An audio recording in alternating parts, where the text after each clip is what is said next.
The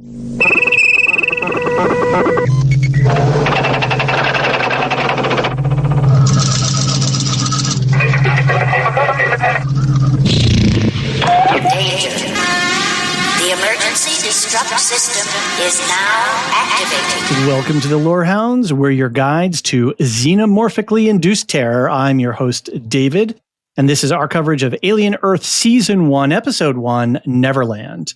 Given that we're running multiple shows right now on the Lorehounds, we're going to do Alien Earth squadron-style, and we have assembled a badass international crew of podcasters to join me. John is finishing up Foundation with Marilyn. Elysia is starting up Peacemaker with Jean and Aaron. So each week we're going to have different sets of co-hosts joining me. And my co-hosts today are Elysia and Luke, representing the Wool Shift Dust podcast. Welcome, Luke and Elysia. How you guys doing? Hello. Great. Very well. So, just a real quick spoiler warning for all aliens ever. This is there's no way we can talk about this show without talking about a lot of other stuff. Episode 2. So the way we're going to do episode 2, because it was a 1-2 drop, Luke and Elysia are going to be joining me again for episode 2, and we're recording these back to back, but as separate podcasts, so that people are watching independently the episodes. They can just enjoy one episode at a time without spoilers. All right. And Elysia, you and I did a little bit of pre-coverage. You want to talk about that really quick? Yeah, we got together and we split that episode in two. So the people who don't want spoilers, who just want an idea of what the show is about, yes, you can go in without having seen anything else. We talk about that. And then we talked about the trailers. We had not seen the show yet at the time. Right. And we did some show setup as well, a little background on Noah Hawley. So it was kind of a rich conversation about the context for the show as well. Anyway, regarding the release, so this is dropping in the United States on Tuesdays. Because of our scheduling and working with all the different other co-hosts, Fridays are seeming to be the best recording days. So I know a lot of other podcasts are able to get out their coverage a little sooner. So we're a little bit behind the curve, but I promise we'll do our best to make it worth your while with a little bit of extra detail and digging into some fun production stuff and that kind of thing. So detail on the Lorehounds? Yes. Jay surprise. So let's see, I think that's it. Just remember, feedback is AVP, Aliens versus Predator, AVP at thelorehounds.com. We'd love to hear from you and your thoughts about the show and anything alien related. We have the Discord, of course, which is a lot of fun, and folks are chatting and theorizing and crafting and posting pictures. So join us there.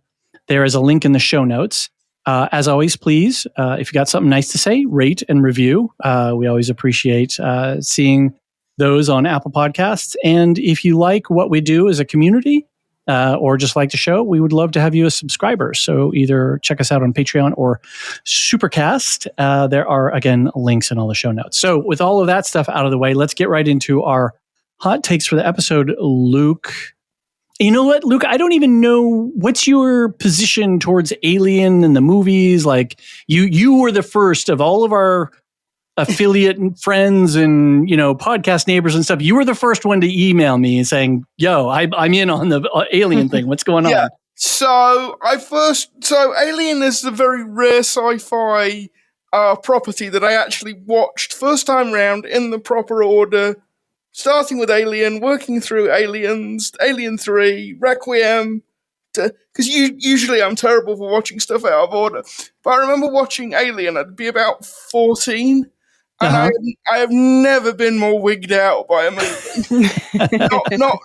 not before or since. The chest burster scene with John Hunt, I literally screamed at that. Like, wow. Yeah, like I remember as a 14-year-old, you got to remember. I remember going to bed the evening after I watched it and leaving the light on. Perfect. That was how wigged out I was. There's a great making of documentary. You can find it on YouTube. I'll try and find the link and put it in the show notes. but it's Ridley Scott talking about watching the Texas Chainsaw Massacre as like inspiration for Alien, and he says from the first shot of that film, you are uneasy, and that's kind of my because I was watching Alien the other day in preparation for this podcast, and even now, even after I've watched it dozens of times, from the first frame of that film to the last, you are uneasy. Yeah. And especially when Ripley is even the final shot as we fade into the credits, I'm always uneasy right until the first credit rolls. Right? Yeah. So, yeah, I mean, and also, like, because my idea always for Alien 3 was you see Ripley and Newt in a shopping centre, a mall somewhere, and all of a sudden somebody collapses and the alien bursts out their chest. So the idea of aliens on Earth, yes, I just find like a really, yes, I'm in on that. Right. I want a piece of that action. So what did you make of episode 1? I really liked it. I mean, it kind of goes without saying, but it is worth saying that anything involving Ridley Scott looks amazing. And the quality of the production design and the similarity they've got between the Maginot and the Nostromo set is incredible. I was reading an interview with Noah Hawley and Ridley Scott the other day, and Ridley Scott, they were on a piece of media together? They weren't on a piece of media. It was a written interview. Right, but it was that's interesting. I definitely want to get that because I've not seen anything where both of them. I think it was IndieWire. Okay, I'll take a look. And so so Ridley Scott's going, I just walked on set one day and went, fuck me, that's my set. Sorry, I don't know whether I'm allowed to swear. You're allowed to swear. Okay. Allowed to swear. Totally fine. Actually, I think I heard that quoted somewhere. Yeah, I forget where, but like on someone was talking about that interview on a YouTube video or something. Nice. I have to check that out. Yeah. Cool. Any other thoughts? Really like the episode. I kind of like this. We'll obviously talk about it when we get there, but I kind of like this episode more than I liked episode 2. Yeah, I have issues with episode 2, but I really like this episode. I love the idea of the hybrids. I think it's a really interesting addition to the lore. I am kind of disappointed that they seem to be ignoring Prometheus and Covenant. Like, I know it's a very divisive film, but I'm a huge Prometheus stan. We got to have one on this podcast. That's good. I will die on that particular hill. Perfect. So I'm a bit. Yeah, I don't like the fact that they seem to be completely ignoring Prometheus. Intentionally so. Noah Hawley has said, he's not using them intentionally. Sorry, Elysia, you were saying. I apologize, Luke, if you saw my recent rankings on Blue Sky. No, it's okay. I acknowledge I'm probably in the minority here, but we all have our Prometheus is favorites. a hill I'll die on. Hey, I rank Resurrection relatively high. Oh, well, in that case, then we definitely do disagree. Well, I'm glad that you are standing for Prometheus because it is an important part of the community. A lot of people it's an important film for people. So, the funny thing too about those, I don't have a problem with the world building or the backstory stuff. It's just, there's some really bad characters and some really bad acting, stupid people doing stupid shit. Yeah, that's my the stupidity. Yeah, I think that's more true for Covenant than for Prometheus. Oh, no way. I like. All right, well, we'll save that for the Covenant Prometheus cage match podcast. Yeah. Elysia, hot takes for episode 1. Yeah, so leading up to this over the last couple of weeks, I did a total Alien rewatch, nice. So I reconfirmed that my favorite 2 is Alien the original, which just like not just the originality of everything at the time. Obviously it created the mold, but just the atmosphere. And I love the pacing. I love the realism and intimacy and things like that. And then my second favorite remains Alien Romulus. Oh, wow. And because Alien Romulus, because of the characters and the character relationships and how that's at the core. My biggest complaint with Alien Romulus is that it's it leans a little too uncomfortably far into fan service. That's Right. That's the only thing that really takes away from it for me. Whereas with the original, sure, it feels maybe slightly dated. So far, this Alien show, it's like the best of both worlds. And so I am going to call it best Alien to date. Okay. 2 episodes in, we still have the rest of the season to go, but these are the 2 I get to talk about. I see why you guys like the first one better. I don't have the same problems with the second. We'll talk about that when we get there. But the first one had some real wow moments I'm excited to talk about now. I loved the first couple minutes where it was like really when those pods start to open, you're like, wait, am I watching the original? Wait, what? Yeah, but did you not think in that when you, having watched the trailers, did you not think in that? Yeah, I know you're all dead. Like the ship, I know the ship crashes, so I know I know this crew has been wiped out. So right, but I mean, I knew that they were all going to die. But still, I knew that wasn't the. But I do think maybe we'll see more flashbacks that explain more about what happened on the ship. Yeah, so I think we might see more of them. I wasn't bothered by the fact that I knew that they were all going to die. But just to say that I felt the homage to Ridley Scott throughout. I thought it just looks absolutely fantastic. The way that the crash was filmed when Joe is entering the crash.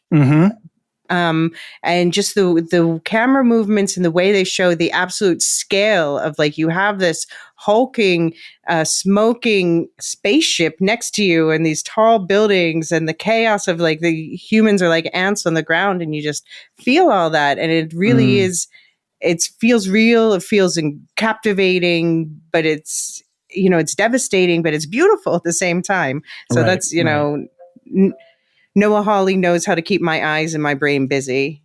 I'm sure he'd be glad to hear that. Yes.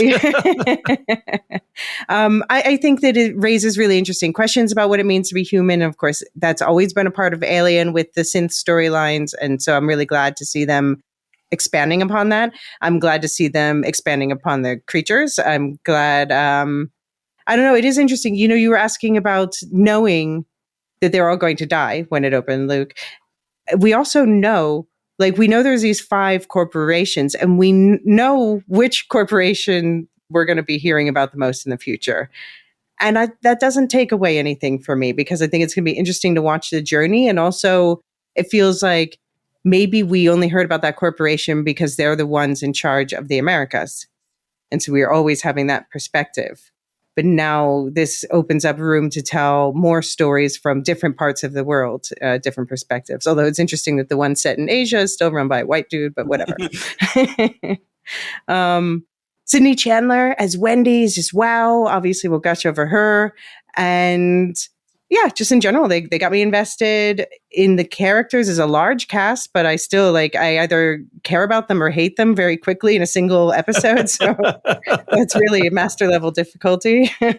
And, finally protect Nemik at all costs. Fair enough. Yeah, I think that FX has got a hit on its hands despite some little things here or there that we could argue with. And I have no doubt that they're going to announce season 2 for maximal impact, right? FX is going to pick their moment and they're going to say, we greenlit, you guys made it possible, whatever. They're going to use, maximum fan engagement to hype for season 2. And, in our preview, we talked a little bit about what the future plans are. Noah Hawley has been quoted as saying he doesn't have any plans post season 1, other than that he has a 5-season arc in the back of his mind. The folks at FX have been cagey. Oh, we'll see how it goes, that kind of thing. So I really think that FX is doing pretty well with prestige television as well, because they're going to be running out Shogun now. And that's going to be a major property for them, along with this and The Bear and all of the other shows that they have, right? There's a whole bunch of other shows at different scales. And so I'm just really glad to see FX focusing on production and not worrying about streaming. They're like, we don't care where it goes. Somebody else make the deal. We're just going to make cool television that gets out into the world. Right. And I appreciate that. like I said, I was just going to say, I appreciate that they give their creatives the room to realize their visions. And that's why their shows stand out as, as singular and not watered down corporate muck. And they work with the creatives to shape and edit and enhance the show. Yeah, rather than front loading it or cutting it out from underneath them after the fact. So yeah, it feels like a real creative collaboration, and it's great. Yeah, boy, a lot of mixed feelings coming into episode 1, season 1. Yeah, Aliens 86 is my movie, but and I've talked about this a bunch on previous pods, hit me at a particular time in my life. It was the perfect movie. Going back and seeing Alien, a cinematic masterpiece. Everything else we can have conversations about, some more fun than not.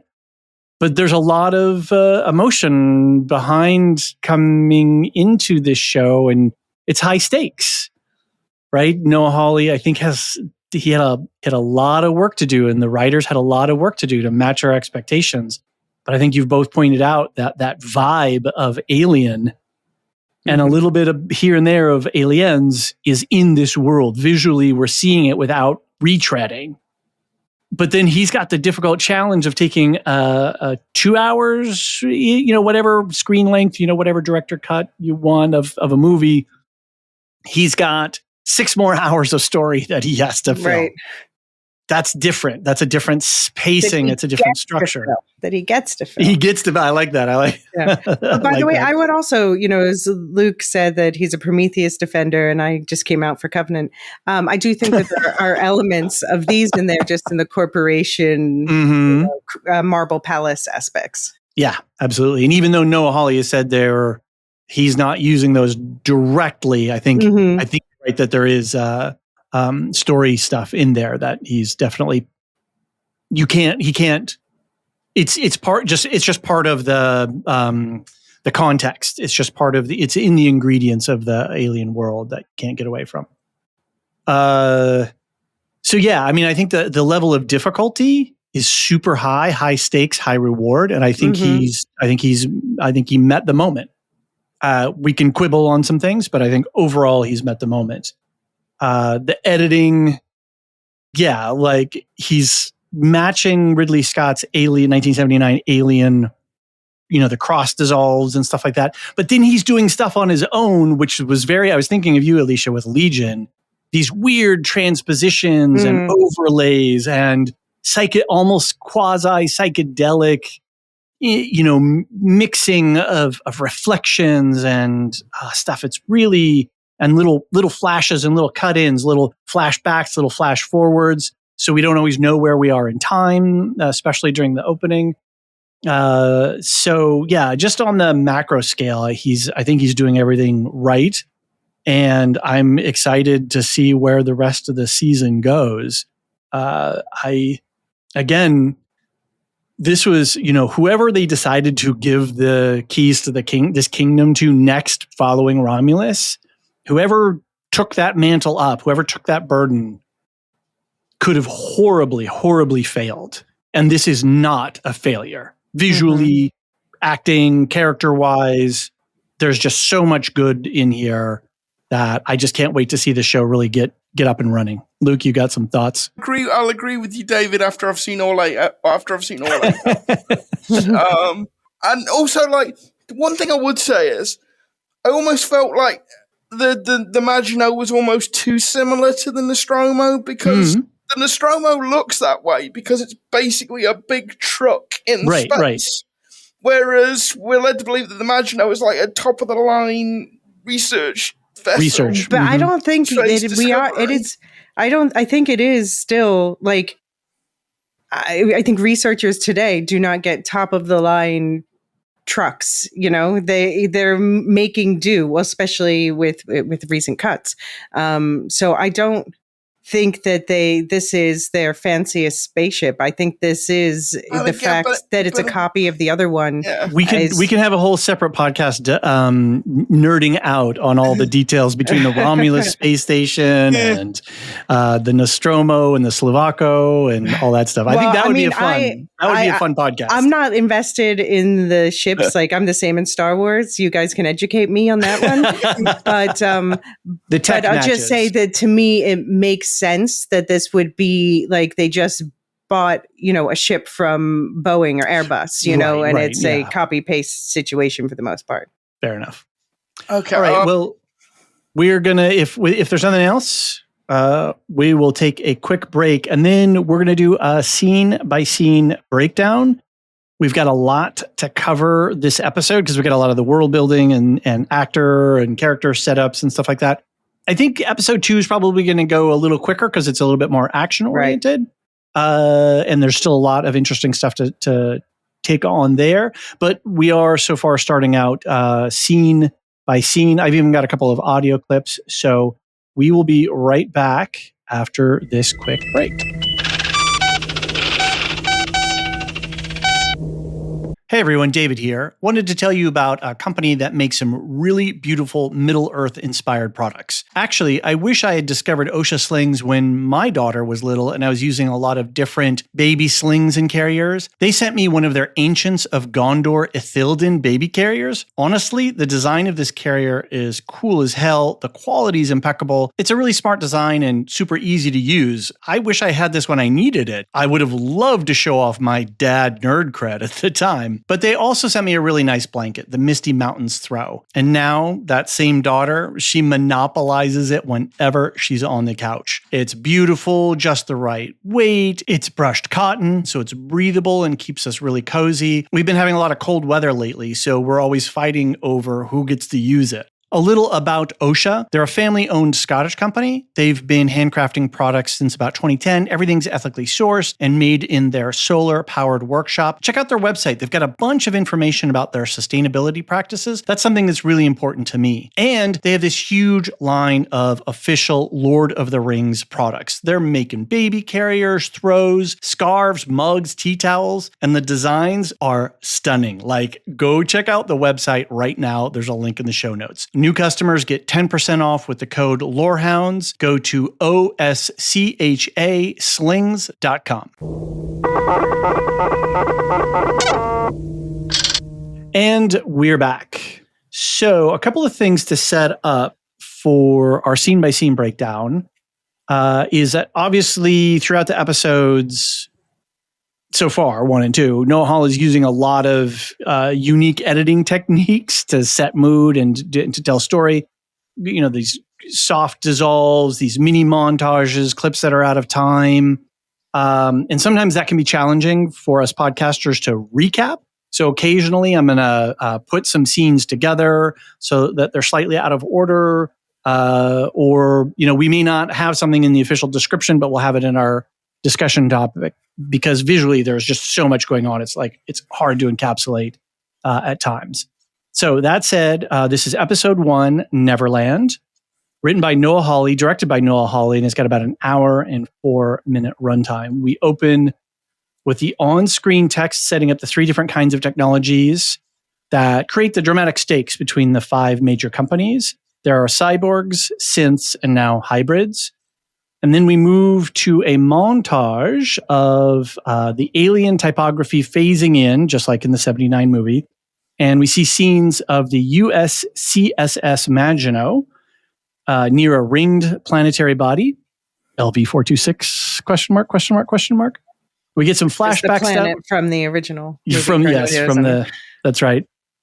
So we get some flashback style cut-ins. The body of the xenomorph, the ship, some facehugger stuff. And then we fly into the interior of the ship and then into the computer control room and then to the cargo hold. So let's start talking about this opening. Luke, what did you think of how Noah Hawley styled this and delivered this opening scene of a high stakes season? I'll get to that in a second, but do you guys think there's any deeper meaning in the ship being named Maginot? Yes. Yeah. Yeah. Do you want to explain? You're the perfect person to talk about this, Luke, because you're a military historian, right? So the Maginot Line is a series of fortified zones that are constructed along the Franco-German border between the First and Second World Wars. And it was meant to make another German invasion of France impossibly bloody, and the Germans just decided to attack through Belgium and Holland instead. So essentially, they went round the side of it. So the French military spent the greater part of its budget for 20 years constructing a series of fortifications that were useless, essentially. And it's like Noah, that's a little on the nose for saying you can't possibly contain all these extremely dangerous species by technology. So, well done. It carries on the tradition of naming ships in some of the Alien shows. We have the Nostromo, which is a Joseph Conrad book, and then the Sulaco, which was in the 86 movie, and that's a town in a Joseph Conrad story. And all of the names have extra meanings, and maybe we can talk about that later. I looked up some of that stuff, but I don't have it prepared. Yeah. But I really do like the fact that Noah Hawley paid homage to the tradition of naming the way that ships are named in the Alien world. Yeah. Sorry, go ahead, Elysia. No, I was just going to say, there's something funny I noticed on my rewatch is that at one point when they're going to do, what's his name, Slightly's brain transfer, she's I forget the... Dame Sylvia? No, not the male, the... Arthur Sylvia. Sylvia, yeah. Who's married to Dame Sylvia. Right. So he's like, oh, I need to get started. And she said, no, you're going to have to go around. And I forget the way they phrased it. I was like, that's a Maginot Line reference. That's so true. I didn't even think about that. That is absolutely accurate.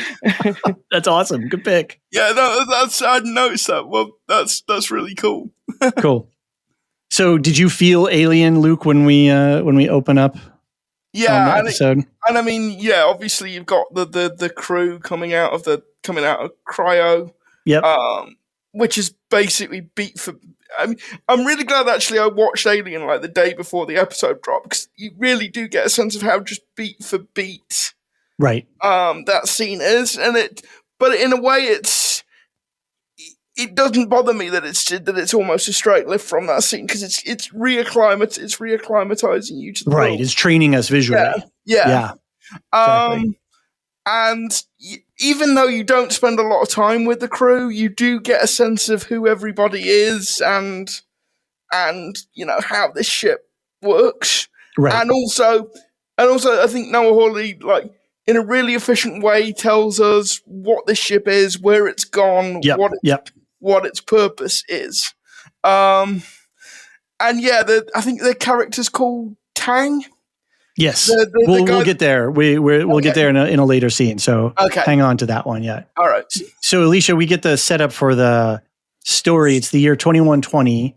It's the United States commercial starship Maginot by Weyland-Yutani, and on a 65-year mission that's, as we learn, about 4 months out of Earth. And what did you make of the setup between the three different types of technology, the cyborgs, the synths, and the hybrids?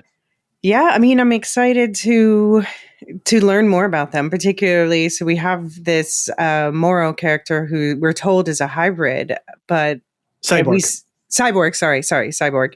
So we always see like he has some tools in his arm, it seems like. But what does that mean to be a cyborg?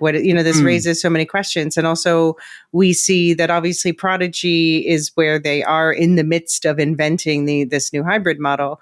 But they have Timothy Oliphant's characters in synth. They have synths. It seems, is it per corporation which types of these beings they use, or were synths just first and everyone has them? Mm-hmm. These are my questions. It's interesting, and the word choice that in the screen overlay prevails and rules the universe, right? These are really loaded words, and Hawley is really setting up the stakes for the tension between these five companies. Mm-hmm. So I think it's going to be exciting. I did like that when we did fly into the Maginot, we kind of flew up and underneath the ship and in through the window, which was very Nostromo because like the cockpit was up inside of there. It was all like real nice homage stuff. And if you'd watched the movies, you're like, oh yeah, I recognize that without complete retread. So yeah, I thought that was really cool. Yeah. Before we move in the next scene, just really quick too on the timeline. For at least the time in the movie, we'll leave Alien versus Predator alone because that's just fun. But that's like set in the year 2004, and then Prometheus and Covenant are before these. But then in Alien Earth, this is 2120. Alien, the first movie, is 2 years after this. Romulus is then 22 years after this. And then Aliens is 59 years after this. So we're talking sort of in line, just a couple of big jumps. And then Alien 3 and Resurrection go much further out. Alien 3 happens right after Aliens, and then Resurrection's like way, like 300 years in the future. So, I mean, I think that the timeline is interesting because it does an interesting bit of retcon to Alien, because you're never quite sure watching Alien whether they do just come across the crash ship by accident or whether they were deliberately sent there, because we do know that like Ash replaced the science officer a couple of days before, but it's always been sort of open to interpretation. I think this now makes it much clearer that the Nostromo wasn't sent to LV-426 by accident. That agreed. This was another attempt to recover a specimen. So I think the timeline does do something interesting to Alien as a film. Right. Yeah. Yeah. I mean, it makes sense. This is set 2 years before Alien 4 point. You know, that's obviously going to play a big role in the story. It's interesting. It's set 16 years after Covenant, and we don't know how much. There's been like whispers, you know, the Alien, what is canon in the Alien universe has always been a little wonky. It does feel soft. So let's say soft. Yeah. So it does feel like maybe they're starting to clamp down on that. But, you know, the idea I had when it came to Prometheus and Covenant, the prequel movies, is that Noah Hawley was just going to kind of ignore them. But the fact that it's only 16 years after, and for anyone who doesn't know, there's a synth in the prequel movies who basically kind of invents the xenomorphs as we know them, which is a really controversial plot point that not everyone wants to be kept in universe, but that means they'd be rather, Luke's like Luke does. But yeah, this would be a relatively new species. Right. Yeah. And I think Hawley does a smart job here of not rejecting outright nor crossing over. And it's loose enough that he's got enough distance that he can go, well, yeah, if you want to fit it in your headcanon, you can do that. I'm not necessarily going to officially address it, but I'm not necessarily going to officially counteract it either. And I think that's a smart storytelling thing. He's like, I want to tell the story that I have in me, and I'm not going to get caught up in the canons of and the what's the way I want to say of it, the doctrinalness of it. And if I can make it fit, then cool. Like, then it'll be cool. Then everybody will be happy. But I have a story that I'm itching to tell, and so I'll work it in this way.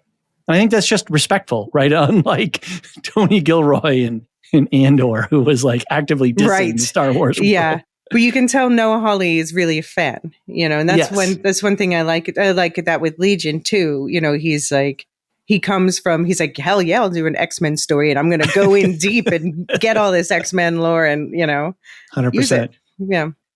All right. So on the Maginot, as Luke was saying before, we watched the crew wake from cryo and share a meal. And then we learn some details about the ship and the way of the world. After breakfast, some of the crew go back to sleep. Well, it seems like others stay awake and play with their pets. So as you said, Luke, like watching the pods open, the petals, also very alien xenomorph-like in some ways. we get that soft cross fades and the background music, and of course the breakfast scene right out of Alien. You started to say something about Tang earlier. There's one character called Tang, and and the way that that's done is really clever because you instantly think, oh yeah, bad guy, big villain. Clearly, he's going to be the guy that survives and tries to contain the aliens. Nope. Did we see? We didn't see his body or anything, though, right? So actually, that's true. That's true. I don't think we did, but we saw a lot of the other crew, but we have not seen Tang's body. I can't remember the actor's name, but clearly Noah Hawley just gave him direction. Just sit there and be creepy. Yeah, right. Just sit there and be really. And then it begs the question: is he a synth or not? Yeah, I took it that he was. Elysia, do you have an opinion on Tang? Didn't we see was this the episode where we saw the faces on the wall? Yes. Okay.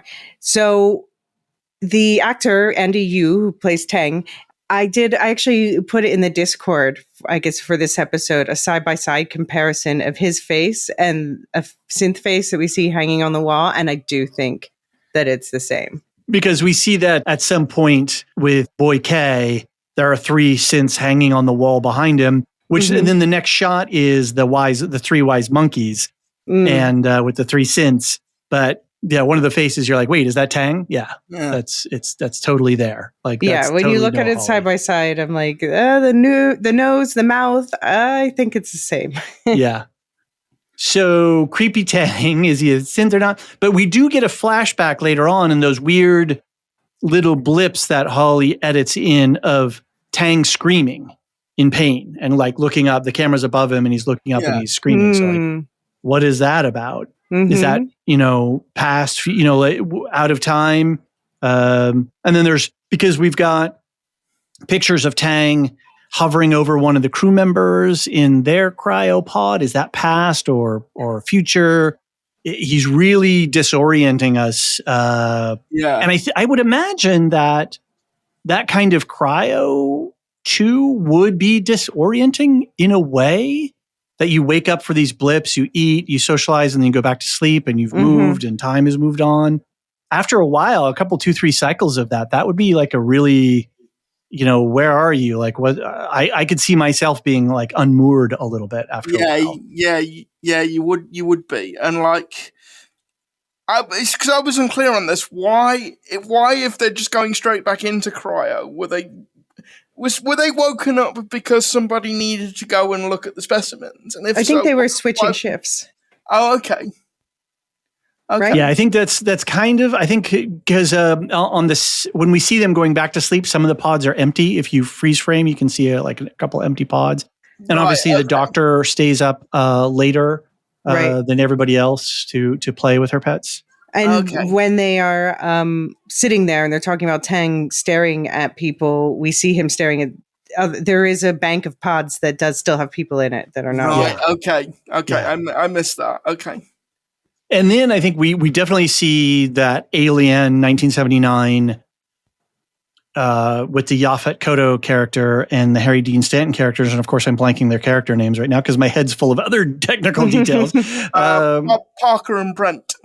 Thank you. Fabulous. Parker and Brent, who they're talking about their bonuses, and there's the whole truckers in space, blue collar, corporate control, all of that stuff. And we have a clearly differentiated class structure here of the 2 mechanics who are in grubbier clothes and aren't sitting at the table with everybody else.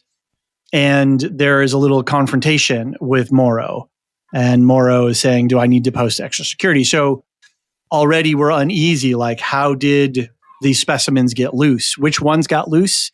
And how did that all go down? I really do think, was it you, Elysia, who said, you wonder if we're going to get more Maginot story in the future? I really think we are. I really think that's true. Yeah, there's too many questions there about, and I think that they introduced all these people and, showed these cuts back and forth to before and after. I think they're going to show us the in between.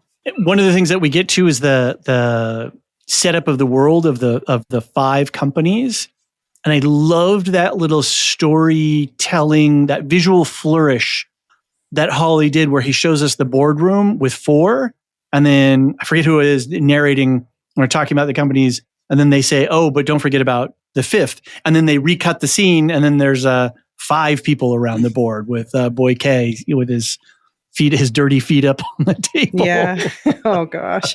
Which is an insult in many parts of the world. Right. Absolutely. And especially, I believe in parts of Southeast Asia. That's right where he's in Thailand. So I need that story. Like, why is this white boy in charge of Asia? Although I guess Yutani is at least the Yutani part is from Japan. Yeah. Yeah.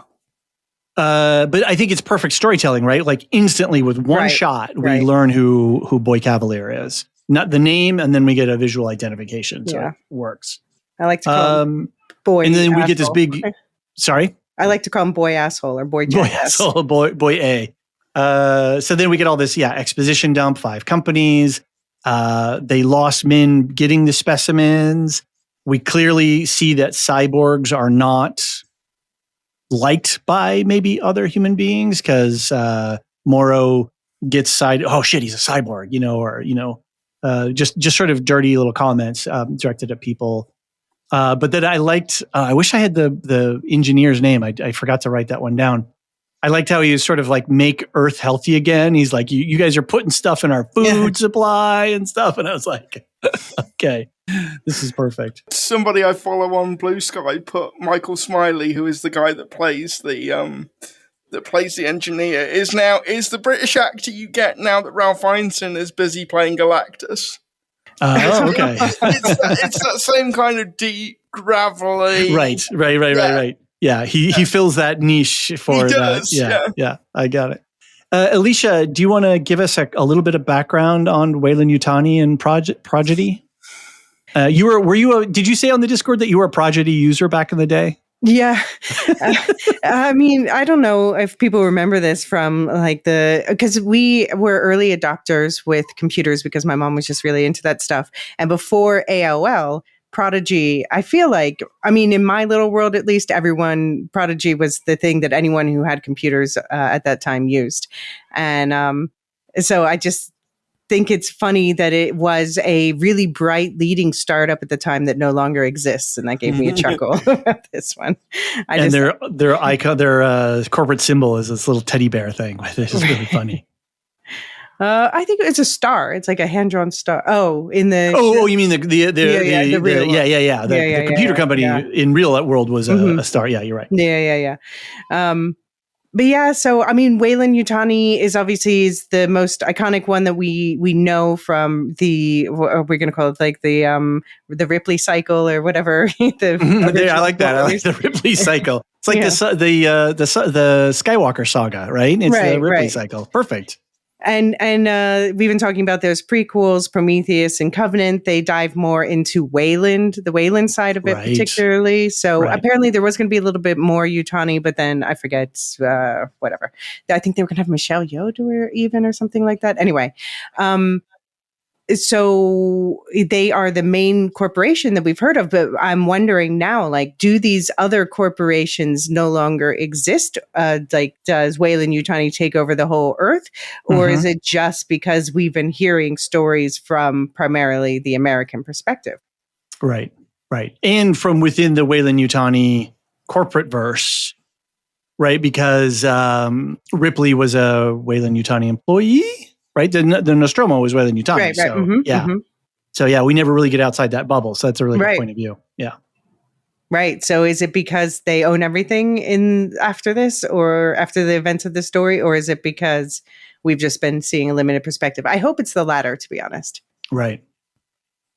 So in Prodigy's the newest one, and it's trying to dig up some intel on the companies and what the world is. Seems like they're more into androids, and obviously this question of immortality. We're going to get to Boy K in a while, and they seem to have influence over Asia, Oceania, South Africa, and Iceland. Weirdly, that about they've just been collecting. South Africa is also an outlier. Where Weyland-Yutani has North, Central, and South America, Mars, Saturn, maybe Japan as well. We're not sure. I have found go ahead. Yutani is definitely from Japan, and I know one Okay. of their headquarters is in Tokyo, so presumably they have Japan. So we some information I found, and I don't know the veracity of this, so take it as such. But maybe the other three companies are called Lynch, Dynamic, and Threshold. And one of them is over Russia. That would be Lynch, and Dynamic, Africa, Middle East, the Moon, and Threshold, Scandinavia, Greater Europe, some of the Caucasus regions. But I'm not like whether that's canon or that's just they said Reddit material. They said a lot of that in the show, like the part about Dynamic on the Moon and stuff. Okay, got it. I missed some of those. Details. I think it's interesting that like the corporations actually like run human civilization. Mm-hmm. I'd always sort of imagined Weyland-Yutani as being incredibly powerful, but in a kind of behind the scenes Machiavellian kind of string pulley sort of way, or almost like a what did you call it? Like the British East India Company or something like that. Yeah, something like that. But no, Noah Hawley's gone a different route entirely and said, countries, civilizations, all of that has been subsumed by corporations, which I think is kind of interesting. And like when you said about who controls what, I kind of have this image of them all sitting at a gigantic boardroom table, like playing a game of Risk to work out who gets what. Yeah. And I actually had this thought in the back of my mind that I wanted to ask your opinion about this, Luke, as a historian and specifically a military historian. The idea that corporations are these kind of kingdoms now, and these founders are kings in their own way. We're just exercising authority through legal and corporate methods as opposed to force at arms methods. Ultimately, violence as the as the ultimate arbiter of whether you comply or not. But there's a huge legal corporations are about lawyers. Yeah. I don't know. What do you have? I mean, it's not. I don't think it's a big deal. It's not a huge part of the story, but it strikes me as a little bit far fetched in the sense that if you refer to something like the East India Company, for example, or like the Dutch East Indies Company, or the various sort of military companies that were set up. I'm sorry, the Dutch East India Company is the original. Don't speak of it like it's the second. That's true. Yeah, that's true. If you gotta be accurate. Yeah, but if you sort of look at those companies, yes, they are. It's an old rivalry. Yes, fair. It's an old bugbear of Alicia's. Yes, they are acting as independent actors, but they are drawing authority. They are drawing authority from the crowned heads of Europe. They're drawing authority from the state, even if the state is contracting out the actual work of government. So I don't think you would ever get to a stage where a corporation took over from a state, a monarchy, something like that. Because I don't think you're ever going to get people who would willingly die for a corporation.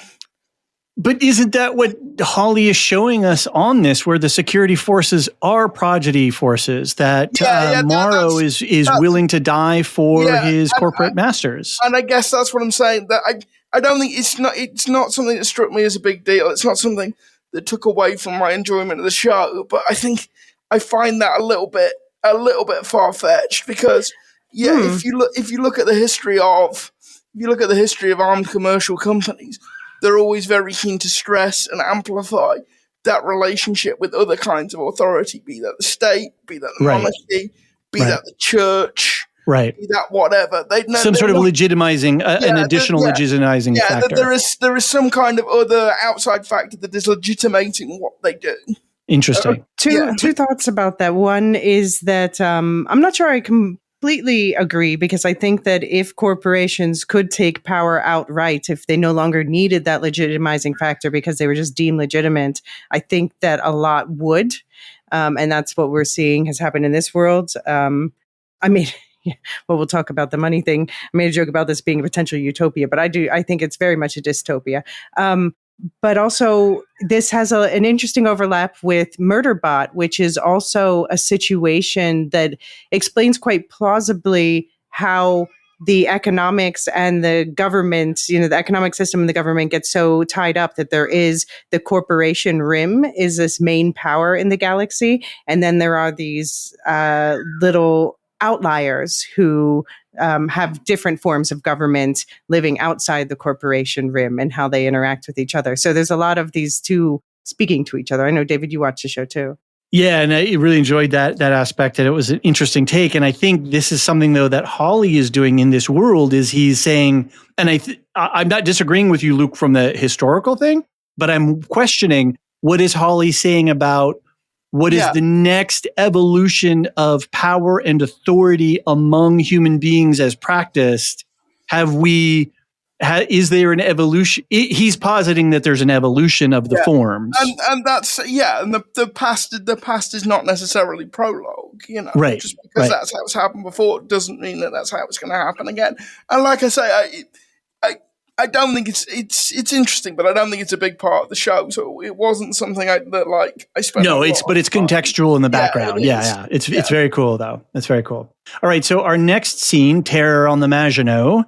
We watch as Chibuzo, who is the doctor on the crew, feeds some of her specimens, and we tour the ship as the crew rotates into cryo sleep. We get more flash forwards of the xenomorph having some fun running around the ship. And then that's where we see Tang screaming. There's a shot of Morrow with his fancy pistol, which it seems like there's a xenomorph behind him. So there's people who've been questioning wait, why is he pointing his gun that way when the threat is behind him? We do see Chibuzo's broken body in the lab, which is later discovered by a couple of the corporate security guys. And something that I found interesting that Noah Hawley, in some articles, but also on the official podcast, was talking about that the story of the xenomorph is so well known and so told that he can't, like Romulus does to a degree. Okay, aliens loose on the ship, running around. People are scared. Get away, get behind the bulkhead door or whatever. We've seen that before, and he's saying, "Well, what can I do? I got to do some different stuff, but at the same time, I have to reacclimate you to this movie, and I have to give you the feelings and the vibes." So I thought that the editing, the way that he did this. Yeah, we don't need to go through it. We got it. We know it. But he's given us enough to give us that roadmap for how things went down. I don't know. Did that work for either of you guys? Or Absolutely. But my question for you both is, do you think that they gave enough to people who this is their first Alien thing they're watching? Good point. I hadn't thought about that. Because why haven't you watched this series of stories? Yeah, I'm not sure I can answer that. Write in if you do have a point of view, because I know a couple of people have asked on the Discord and stuff saying, "Oh, what should I watch first?" And I was saying you don't need to watch anything; you can just go into this fresh. But you bring up a really good point, Elysia, that maybe they don't know that story. They don't know the haunted house story of Alien, right? But I don't know that I think it's a bad thing, because I think they are going to explain the whole, because the new characters are going to discover the whole cycle, and it will be explained through that. And it's just, as you said earlier, it's a different format. So they're not just exposition dumping in the first couple episodes, but it will be revealed over time. Yeah, I think he's laying a lot of little visual things. And he's crafty. This isn't a mystery box, though, right? I don't think he's building us a mystery box. No. But at the same time, he is putting out some things here and there that he's going to use later on. Like the weird guy in the hallway. But we'll talk about that when we get to it. Well, let's take a really quick break here. And then when we come back, we'll start talking about our friends back on Earth.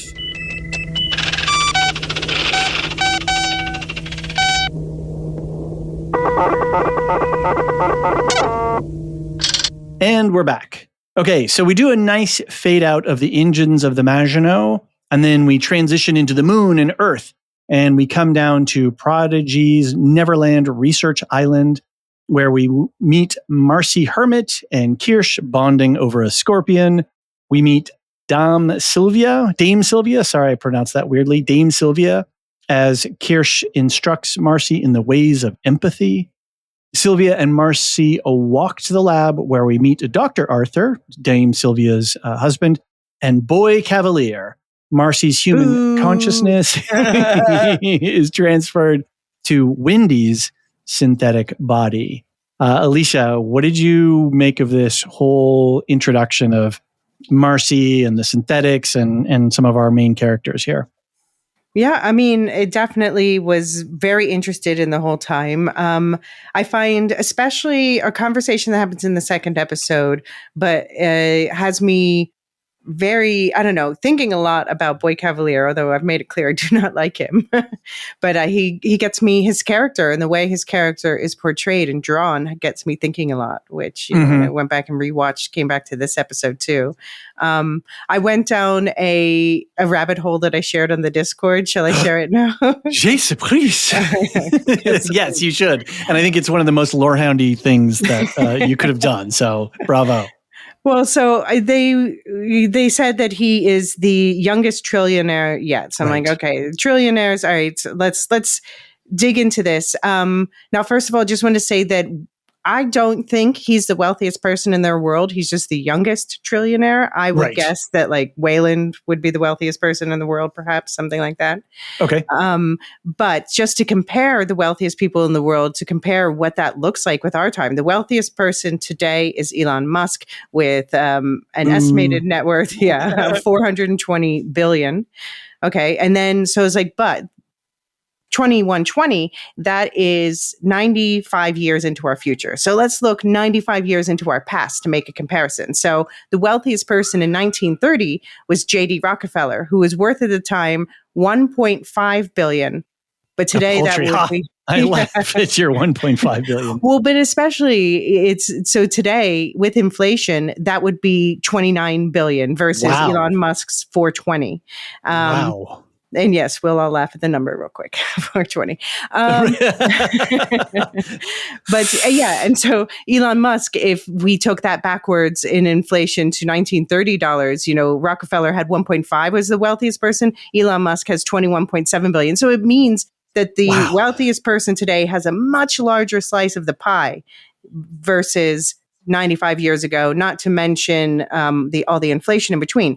So if we project that forward to 2120, J.D. Rockefeller would have 560 billion and Elon Musk would have 8 trillion. So if inflation and the proportion of wealth owned by the wealthiest person follow these same statistics, you know, from 2025 to 2120, then the wealthiest person in 2120, whom I'm guessing is Weyland, would be worth 115 trillion, 116 trillion. That's the kind of number that the human brain just can't fit that into my head. No, I don't know what that means. I mean, just strike off.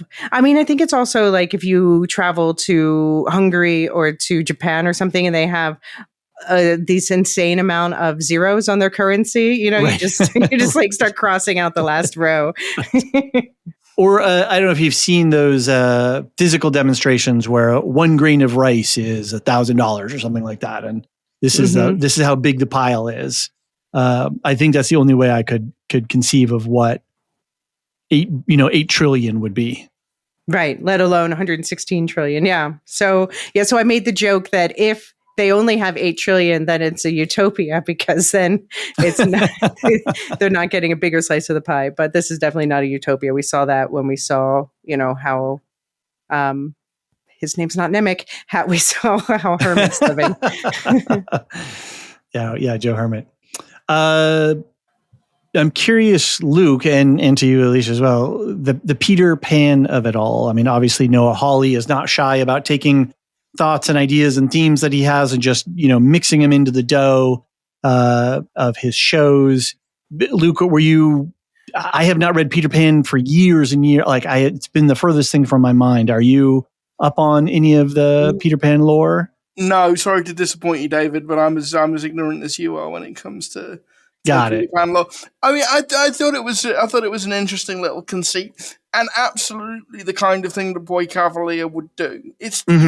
It's absolutely the thing that a super rich tech mogul would do. Why not name your creations? You know, there's like, what's the Planeteer? You know, all the stuff that Peter Thiel has got that's named after stuff from Lord of the Rings, or like okay. Elon Oh, Musk. right. Yeah. Peter Thiel uses that stuff. Yeah. Yeah. Yep. So why wouldn't you use Peter Pan in this?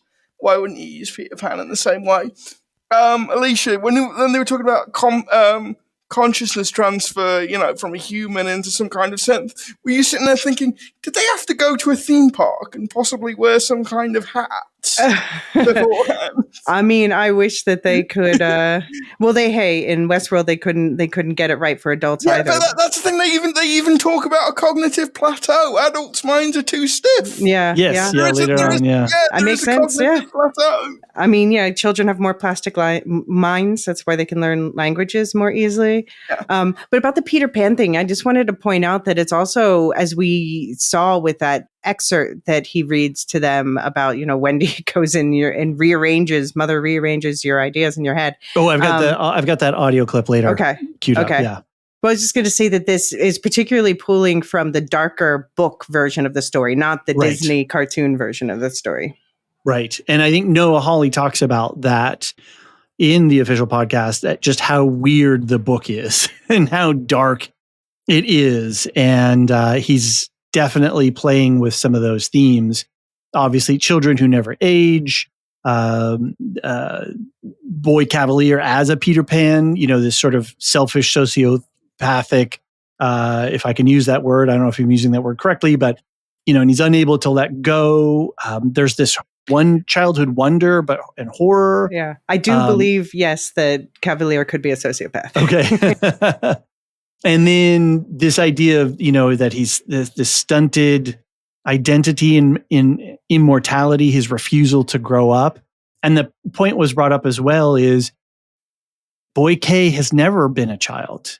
If he is a hyper intelligent genius type person and he's saying, I just want a really good conversation, did he ever have that childlike wonder and that sense of growing into something, or was he sort of always this way? So I think it just adds another element of podcaster mouth, another element of of identity. Who are we, and what's important about our human development? And that's what I thought was interesting, you know, the trope of a robot teaching a human about what it is to be human. So Kirsch is instructing some, you know, is giving Marcy some instruction in empathy. Like, how do you think the scorpion feels being trapped in this cage? Mm-hmm. And I think all of that is sort of layering in on that question of, you know, Kirsch is just a walking LLM versus, you know, Wendy versus Morrow versus Boy K himself. These questions of identity and becoming, right? Being a human being, you know, I'm being something, right? I'm being all that I am. But then if you change the fundamental nature of it, what does that mean? And I think he opens that whole conversation up really quickly here. Luke, I gotta say, like, when Kirsch walks into the scene and he starts doing that, my instant thought was, what's Roy Batty? What's Roy Batty doing an alien? It's like, the way they've designed Kirsch's characters, it was actually quite distracting for a little while. Because it's like, that is really, I think it's not an accident. Yeah, if you go on the Reddits, there are people who are all up on this topic. Well, this is an important question. Is you know, speaking of the softness of the interwoven lore, there is some real, I mean, specifically laid by Ridley Scott himself and people who followed. There's some real groundwork to claim that Blade Runner is part of this universe. Do we believe that? I mean, if they confirm that, it's going to be like the biggest squee of all time. Someone was saying Philip K. Dick is rolling over in his grave. Right. I remember when I did one of the visual breakdowns of the Romulus trailer, there's a scene of an air car flying by over the top. And it's like, oh, is that like, you know, one of the air cars from Blade Runner, you know? So, but I like the same with Predators, right? I think we're going to have a little bit more hard crossover rather than soft crossover coming up here. But I personally enjoy the ambiguity and the wink wink and let's play with it a little bit. I'm having fun with that. And in some story verses, we want continuity and we want canon. Yeah. And in this one, it's just always been the nature of it. And so I'm enjoying I love the fact that Reddit is just going wild about the Roy Batty. Yeah, I wouldn't hate it if it were confirmed. It's like literally, he's doing all that speech about empathy, and the first time I'm watching it, all I can think of is this like the crossovers at Endor crossovers? That would be, somebody, I'm sure, somebody has to do that, a YouTube thing of a one-to-one speech of the Roy Batty in the Rain speech versus Kirsch from the Scorpion. Yeah. I was also noticing I think it was in Covenant, where one android asked the other, do you dream of me? And I was like, do androids dream of sleep? Do androids which is the name of the short story that Blade Runner is based on. Right. So I feel like there's a lot of direct call outs. But okay, can I tell you what I find most ironic about our boy Jackass? So he's played very well by Samuel Blanken. And so this actor was in his late 20s at the time of filming. And it's interesting. He's still called Boy Cavalier, but he is becoming a full grown-ass man by this point. You know, he is an adult. He is almost certainly past the point where he could use his own technology on himself. Oh. His brain is no longer plastic. That's a good point. He's already peaked in a way in terms of the plasticity of his brain. Yet he's emotionally mature for his age, and he likely will never be able to use his technology to save himself. That's really interesting. I hadn't thought about that. And again, it goes into the question of identity and what are we? And if he never had a childhood, that's like, but yet he is a Peter Pan-ish character. Yeah, that's a really interesting. Really interesting. Frozen in between. Yeah, totally. Yeah, and the Peter Pan of it all, right? All the children who, they all take names from straight out of the book.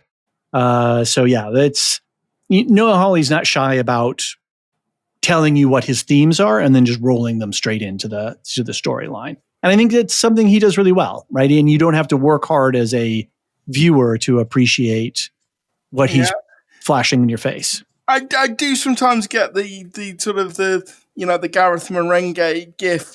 I know writers that use subtext and they're all cowards kind of thing. It's like sometimes no, it would be okay to just leave the subtext. Fair enough. Last couple of notes really quick. Obviously we have human mom, synthetic dad. Okay, well maybe Dame Sylvia's a synthetic. Who knows? But at least at this stage, they're setting up the mom and dad relationship. Yeah, I posited that one of the other faces on the wall was hers, and I put a picture on Discord comparing them. Maybe. That one's not as on, Tang, I feel certain. Hers could be. Got it. And then we had, like I mentioned before, we had the weird dude in the hallway spraying something on the walls with this, heavy. And to me, it was like a Harkonnen Death Trooper right out of the David Lynch 1984 Dune movie. I thought of you guys perfect when we saw that. So, and we see that same character later. I won't say when. It's in the other episode. Yeah. Nothing happens, so it's not really a spoiler. But there's something very Chekhovian about that weird figure, right? So we'll see them, I'm sure, later. Right. Let's move on. Wendy and the Lost Boys. As Marcy's consciousness begins to transfer, we get flashbacks of her former life with her brother and her father, who is played by Noah Hawley. We then time jump to sometime in the future with Wendy sitting on a cliff. Dame Sylvia calls to her and she drops several stories down onto the beach. A soft montage, and then we join Wendy for a check-in session with mom and dad. Memory glands are weird. Hormones, mood simulations. Wendy learns that she's going to be a big sister. This I just have to call out right off the top of the top. This song with Wendy when she's sitting on the cliff is by a band called TV on the Radio, which I had not known them before. And this song is called Killer Crane. And it's a song sort of in remembrance of the death of one of their bandmates, Gerard Smith. And it's really interesting because if you read the lyrics, like there's a lot of you could see a lot of poetry between Windy and the lyrics, but you can also read into it some acceptance of mortality, but yet Windy is very much alive here, and they're very much showing us what she's capable of. But it was also a very different kind of use of music from the Alien, because obviously we haven't been using popular songs in a lot of the Alien stories, and so this brought in a whole different flavor of even the background music. I don't know. Did you either of you? What did you both make of the scene, Luke? I liked it. I mean, I like a good jukebox soundtrack, and I also think this is Noah Hawley we've talked about how much is calling back to the original Alien, but I like the fact that Noah Hawley does occasionally throughout both episodes throw in these little visual cues that are definitely his. Mm-hmm. It gives it its own flavor. It's not just hitting all the familiar beats. Right.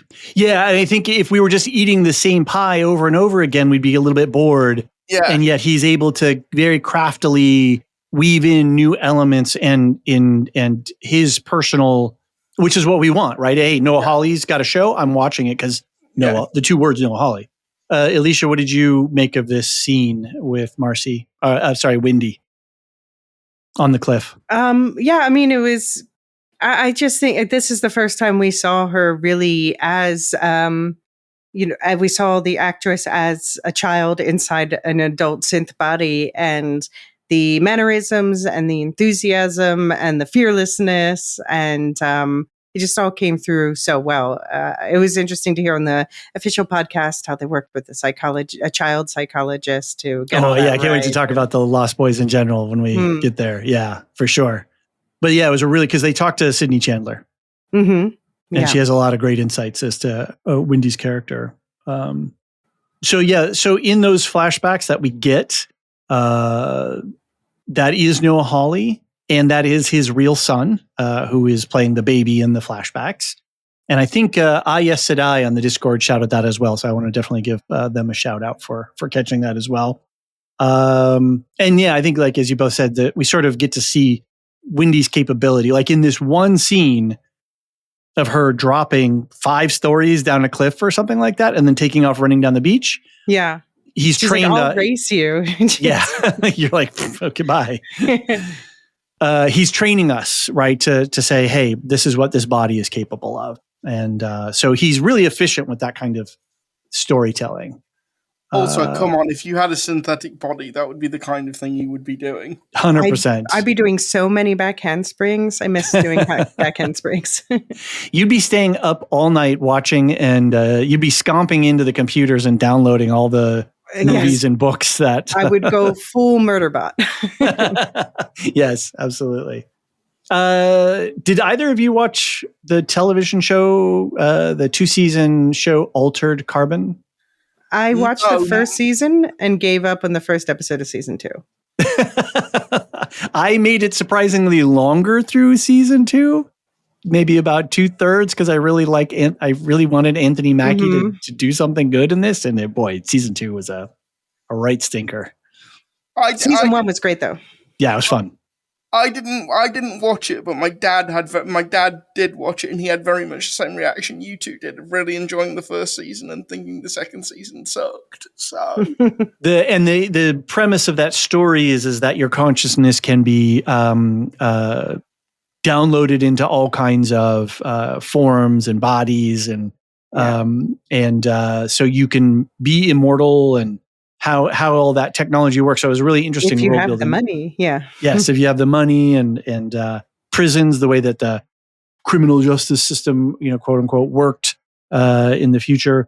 So it's really interesting. But it made me think of that with the synths, right? The fact that if consciousness is portable, then what does that do? What does it say about humanity? And I think that's where we get this conversation with Windy when she does a check-in with mom and dad about serotonin and testosterone, estrogen, and all these different neurochemicals that affect our moods, and how emotion plays and how intellect plays and all of that, and what that means. And I think he's opening that question. We don't really go into it much, other than talking about like, what are mammary mammary glands good for on a synthetic, right? Because they're biologic. Yeah, like okay, to make her look human, or feel human, yeah. I did like the, but she's not human. She's sitting right there.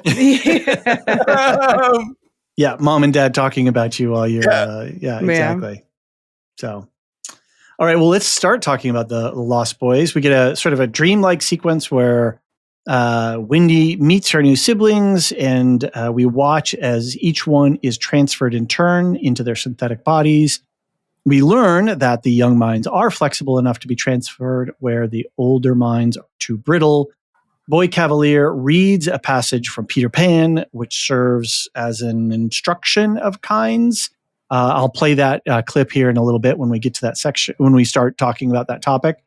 We also get this weird montage of disturbing visuals that does have the three faces of synthetics, we assume, that then ends with the three wise monkeys, which is also known as the see no evil, hear no evil, speak no evil thing. And we get a lot of sort of ominous music, but we get a lot of weird alien coded visuals, right? Hair and the drain, the needle, all this kind of stuff. So again, serving to sort of destabilize us.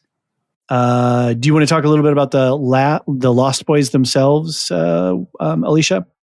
Yeah. Well, I mean, so they're named after, of course, Peter Pan characters.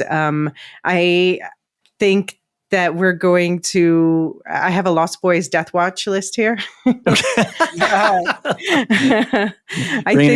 on. I think that they're going to roughly die in reverse order of transfer, because they do have that conversation where they can still be crushed and decimated and all that. Yeah.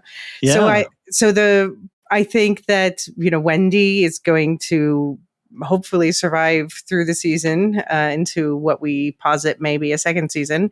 I think that the other character who's going to last the longest, who is the one who's went second, has been getting the second most amount of focus, and that's Slightly.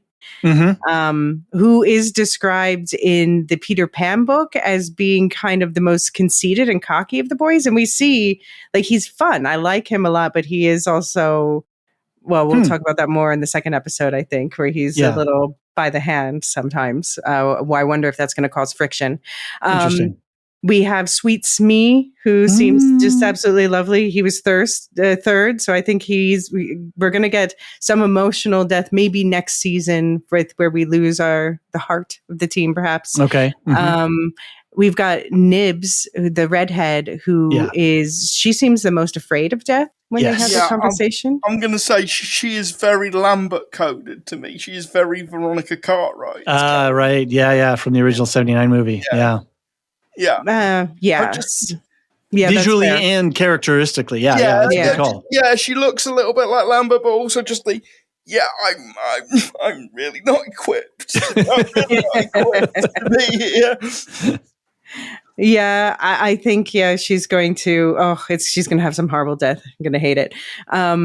I want to skip the next one because I think they're actually going to be the first to die. And the last one who came through, who was, transferred, was Curly, the other female.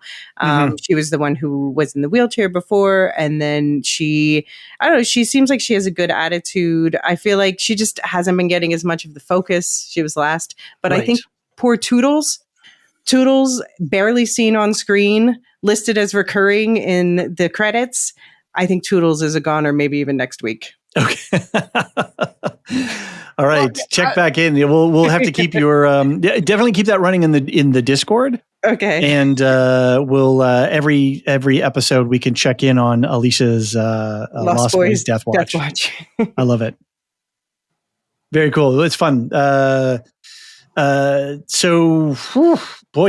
I can't bear the thought of losing Smee.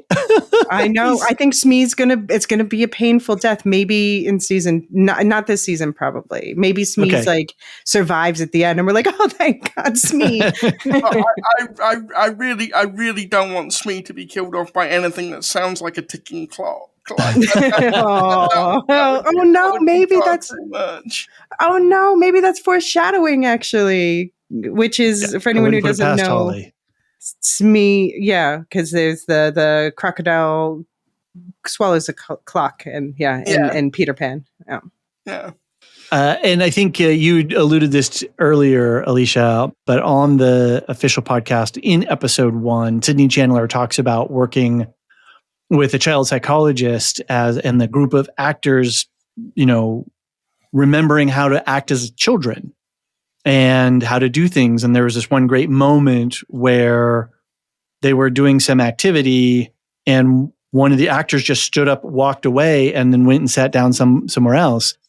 And she's recounting how she had this well, wait a minute, what are you doing? You're supposed to be doing this. This is part of our training. She's thinking very adult-like.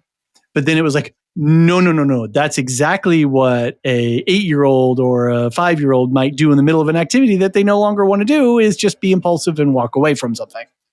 And so there's a really great insight of seeing it. And I love watching Slightly and Smee poking each other and sticking their fingers in each other's ears, or when later in another scene, Smee makes a fart noise. I'm like, oh yeah, I get this kid, right? Totally.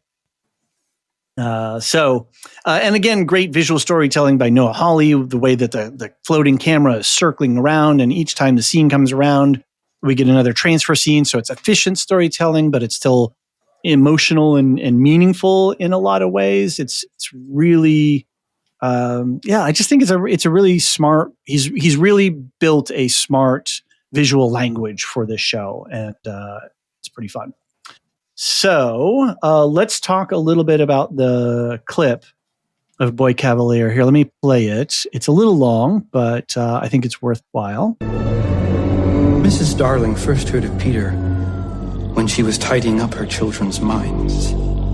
It is the nightly custom of every good mother, after her children are asleep, to rummage in their minds and put things straight. When you wake in the morning, the naughtinesses and evil passions with which you went to bed have been folded up small and placed at the bottom of your mind. And on the top, beautifully aired, are spread out your prettier thoughts, ready for you to put on. In the old days, at home, the Neverland had always begun to look a little dark and threatening by bedtime. Then unexplored patches arose in it and spread. Black shadows moved about in them. The roar of the beasts of prey was quite different now. And above all, you lost the certainty that you would win. Elysia, that's pretty dark. Like somebody rummaging around in your mind at night and cleaning your thoughts. That's probably literally happening with these. I mean, can we call them kids? Yeah, that was... No, that's it. Yeah, I think that's probably literally happening. And I just want to shout out the sound and music mixing there. Really, it gives me chills. Yeah. Go ahead, Luke. Does that imply, do you think, that this isn't just pure consciousness transfer, that Boy Cavalier might be leaving stuff in, taking stuff out? I think it's a good point, because later in another scene, is it in the other episode? It's a blur. 2 back-to-back episodes is like a blur. And to get ready for these recordings, man, I had to cram in a lot into my own brain. So I could have used a scomp control. But there's the point of that data is flowing bidirectionally between the synths and the Prodigy computers. And then when he does release them to go on the mission, he says, you can follow orders, right? So is he activating verbal, commands, to gain compliance and things like that? Or is there free will? I think it's a whole other interesting question is how much free will does Kirsch have? How much free will do the Lost Boys have? Yeah. I think it's open for debate, right? There was the scene too, Elysia, that you pointed to earlier of Wendy saying, go around. Mm-hmm. Yeah, that is the moment. I need to begin. Go around. That is the moment that I was like, oh, if a synth wanted to hurt a flesh and blood human, that's danger, right? That's big time danger. It's like in Andor when one of the security droids grabs Cassian by the neck and lifts him up. Like, oh my God, how terrifying, right? There's this intelligence that has no empathy and is physically manhandled. All right, so this is another good break point. And when we come back, we will pick it up with some more death on the Maginot.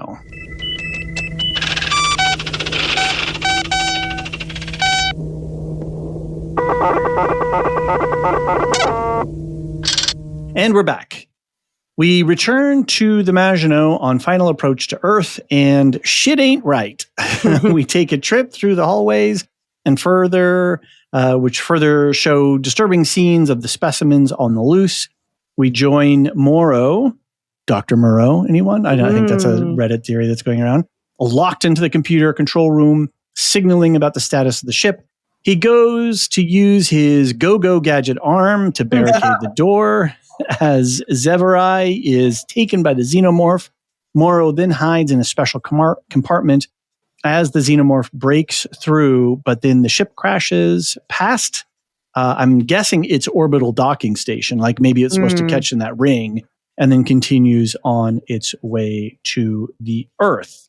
So this was some good alien horror ship fun. Luke, what did you make of Dr. Moreau here? Or we should just say Morrow. I don't know. He's not on an island, but he will be soon. I mean, this is a small thing, but like they've obviously got the alien, the little room with Mother, the master. Yes, the computer room. Yep, computer room in there, and obviously he has to type away on a keyboard to ask it questions and input information. But later on, he's actually verbally speaking. It's true. The computer.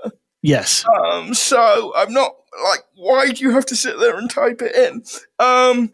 I mean, also the crew member banging on the door, wanting to get in. I mean, it's your worst nightmare, isn't it? It's like you're trapped between this feral 8-foot thing and this cyborg that is just completely like doesn't give a damn whether you live or die. It's just and like. Is it just me, or can you like feel the character's fingernails scratching at the door? It's Shout out to the semiotic standard, those symbology, and I love that the keyboard was symbols and not letters. And also, I love when they type in crew status. And then but before he types dead, he goes over and seals the door. Yes. So, like he wants to make sure that when he writes dead, they actually are all dead. Elysia, what did you make of all this? I have questions about Morrow's orders and instructions. I mean, he is the one. So he's behaving like we have seen the worst synths behave in alien movies prior. But he's apparently a cyborg. So this is my question. Like, how much of him is still human? What are his secret orders from Weyland-Yutani? Because clearly he is the one who has, he's the one in this room who is giving the reports and who gets the crash compartment in the floor.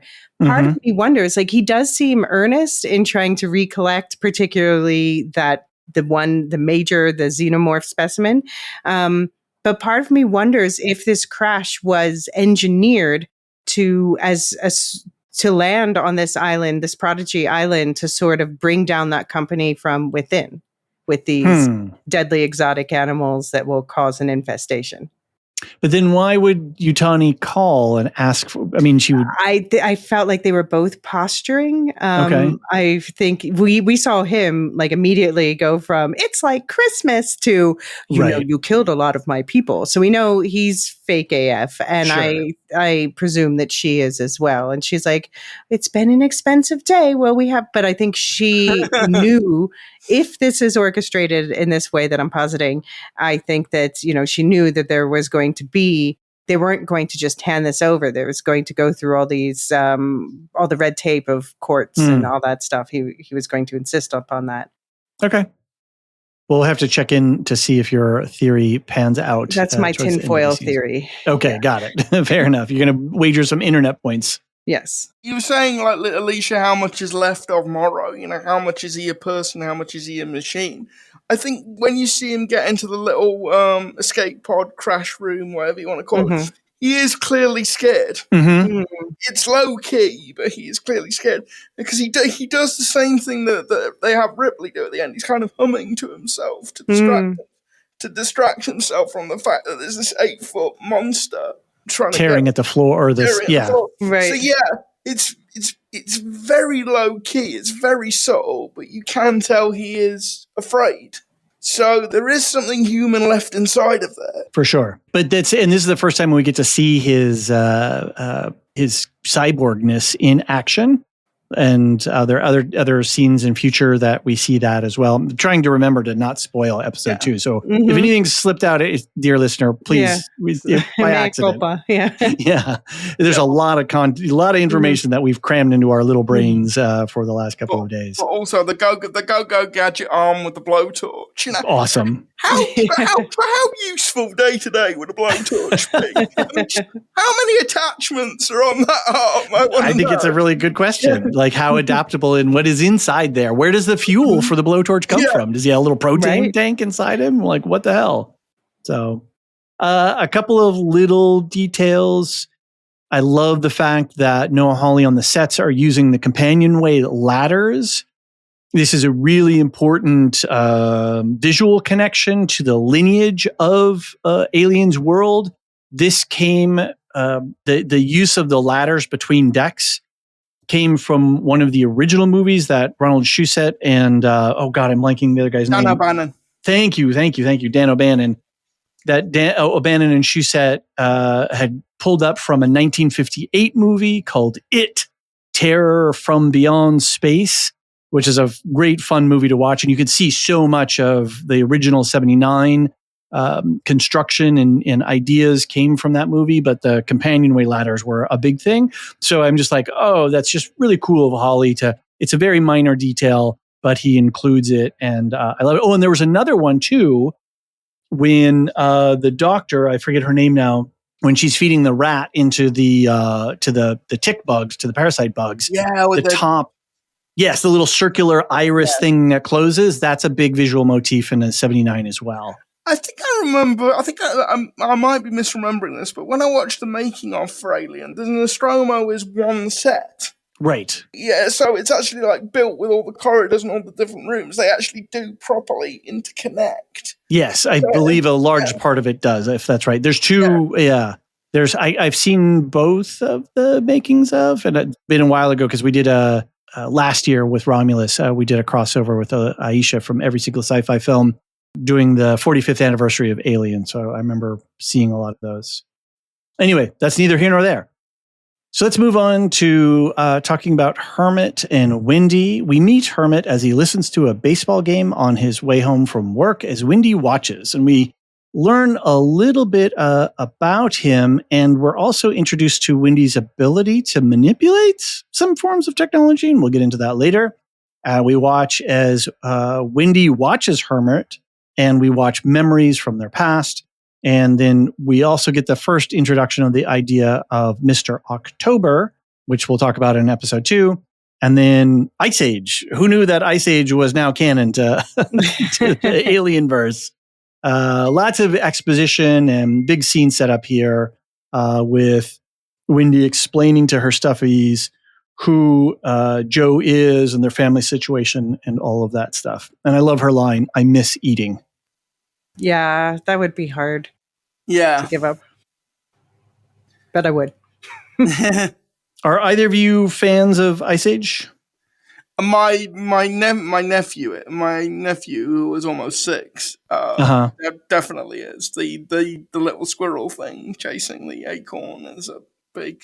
Is that just a little Noah Hawleyism, or can you pull anything from your knowledge of Ice Age into the show? That's the one I went down a lot of rabbit holes, and that's one that I did not go down. I think that's just a Noah Hawleyism, but I do turn to face my fury. Your fury what? Yeah, yeah. I mean, I wonder if that's just like a personal something, that his son or something likes. Yeah. But I guess you could say something about it being the end of the world or looking for a new place to live, something like that. I feel like I was a Land Before Time kid, and I feel like it shares some themes with that. I've seen the first one, and I'm pretty sure I watched the second one because of my friend's kid, but I'm just not of the right age for the whole series. Lots of moody storytelling here too, with Hermit, transposition with Wendy, and then Hermit watching the movie while the kids that ostensibly live in the house that he's renting a room from are on the other side of the curtain thing. So they're watching it in reverse, right? That's kind of an interesting point. And if I remember right, like one room was very sort of blue in color. I don't know. So he's doing a lot of interesting visual stuff there, whether it's determinative or not. It's still just a lot of vibe coding of the show.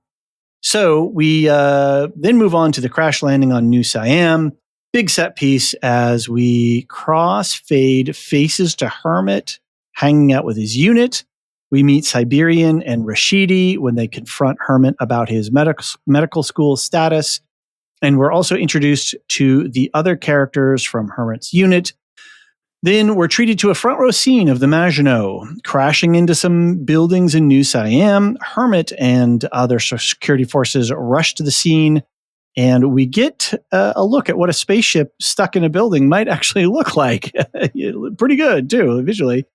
Hermit, Rashidi, and Siberian enter the ship, followed by some other squad mates. Then they split up to search the ship.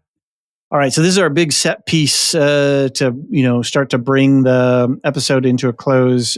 Luke, what did you think of what we got so far here? I mean, I think Elysia mentioned it at the top of the episode. It looks amazing. Mm-hmm. It really did.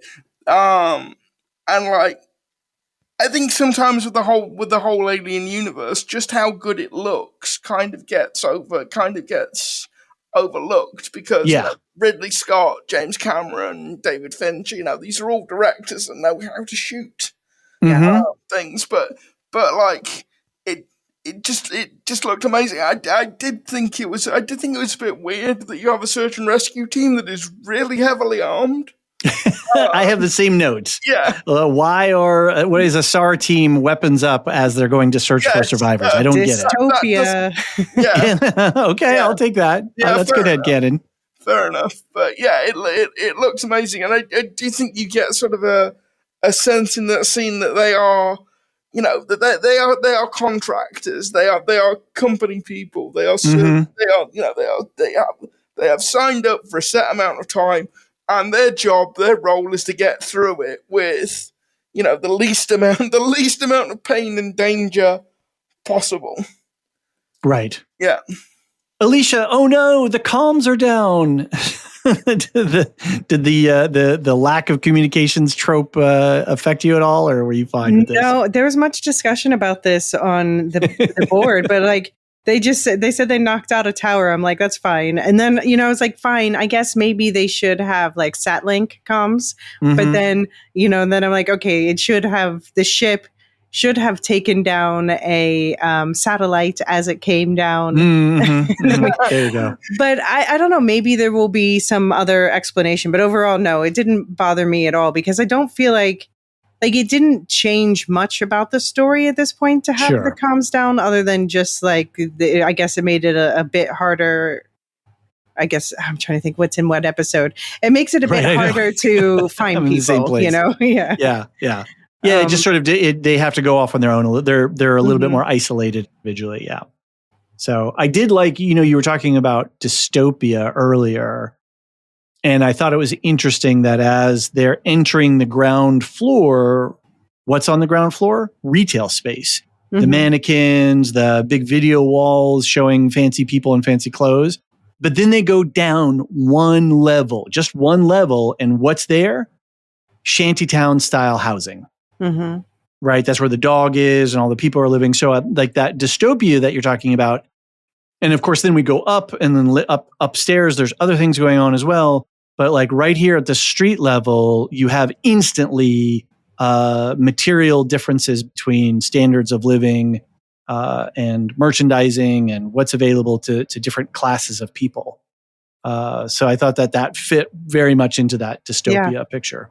Yeah, absolutely. We're seeing literal I can say this word. Yes, you're a podcaster. You can say the big words. Stratification of the classes. Yeah. And then it gave a weird Aliens vibe as well, because you're always looking in the shadows, like, where's the alien hiding? And if it's these mannequins, it was like creeping me out. Luke, Oh, did you that's have a that one? Doctor Who reference with the mannequins that you worry there might be monsters between them or coming the monsters themselves. Anyway, the Nice. Autons. Nice. Sonic Screwcast When podcast. when they do go down that level, they actually they do something that actually put a smile on my face, because it's so rare that you see this when you have like a SAR team portrayed on TV. They were actually like marking corpses. Yes. For collection. A little piece of tape. Yeah, little piece of tape. And yeah, that is like, and it's a nice little detail, because that is like standard SAR practice. You don't just even if there's nothing you can do for a person, even if they are dead, you mark their corpses for collection for teams that come in after. For collection later on. So I thought that was a really that kind of balanced out the heavily armed SAR team. Yeah, interesting. And then, with the comms down, it's like, okay, radiation from the ship or whatever, knocked out a tower. Okay. But still, and then you add in like, oh, look, a convenient steel girder right next to an opening of a ship. Oh, let's go in. It's just like, okay, like I accept it for the premise of the show. We got to move the story along.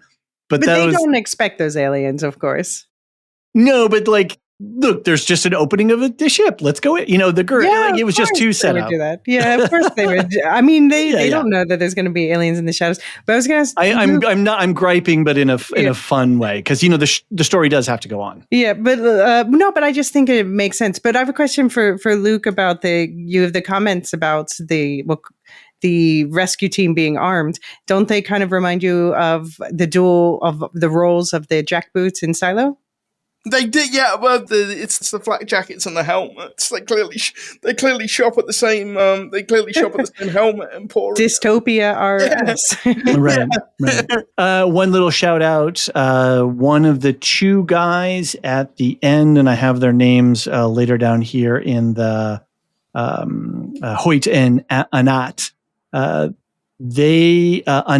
who is one of the two soldiers that enters later, is the same actor who plays Gaitok from White Lotus season 3. I recognize his voice and confirm that. And I cannot pronounce his name. I don't want to make a mess of it. But anyway, just a fun little shout out, because we covered White Lotus earlier this year. Okay, it's time for a rescue. Moro busts out of... But I feel like we didn't say, is it this episode what happens? Or is that coming later? All right, so edited all that out. We're back now because we have to figure out what was in what episode. Time for a rescue. Moro busts out of the impact room and sends a message to Weyland-Yutani headquarters. Meanwhile, Wendy is tested by Arthur, and we get a little setup here, a little Chekhovian setup here to learn about her hearing, that she can hear high frequencies. And then Wendy sees scenes from the rescue and sees her brother. Mr. Ennis briefs Boy K on the crash. That's Boy K's henchman.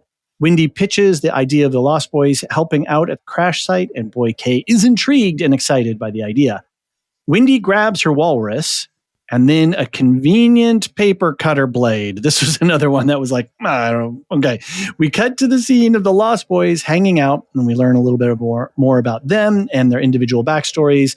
They load up in some vertical takeoff and landing craft. Maybe they're called wagtails. There's something floating around the internet, but I don't think it's official. And then they fly off to go to the rescue scene. So it sounds like the Founders Day Festival. Fortunately, a lot of people were not out and about, so the death toll is not as high. Founder Day Festival, I thought that was a nice little lore bit.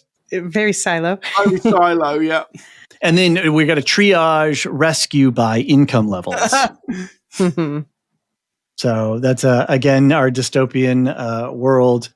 What did you make of Wendy's emotional drive to rescue her brother, Elysia? I mean, I think, well, we're going to talk about in the next episode how it might be complicated. But then, so my thought, she says she wants to rescue him. My thought is that she wants to download him into a body like hers. Mm-hmm. And he's too old, though, for the current technology. So I'm wondering What if she is able to invent the next level of technology? Because Interesting. She's Okay. got the motivation and the supercomputer brain. Right, because we've seen her evolve even within the. Oh wait, is that in the next?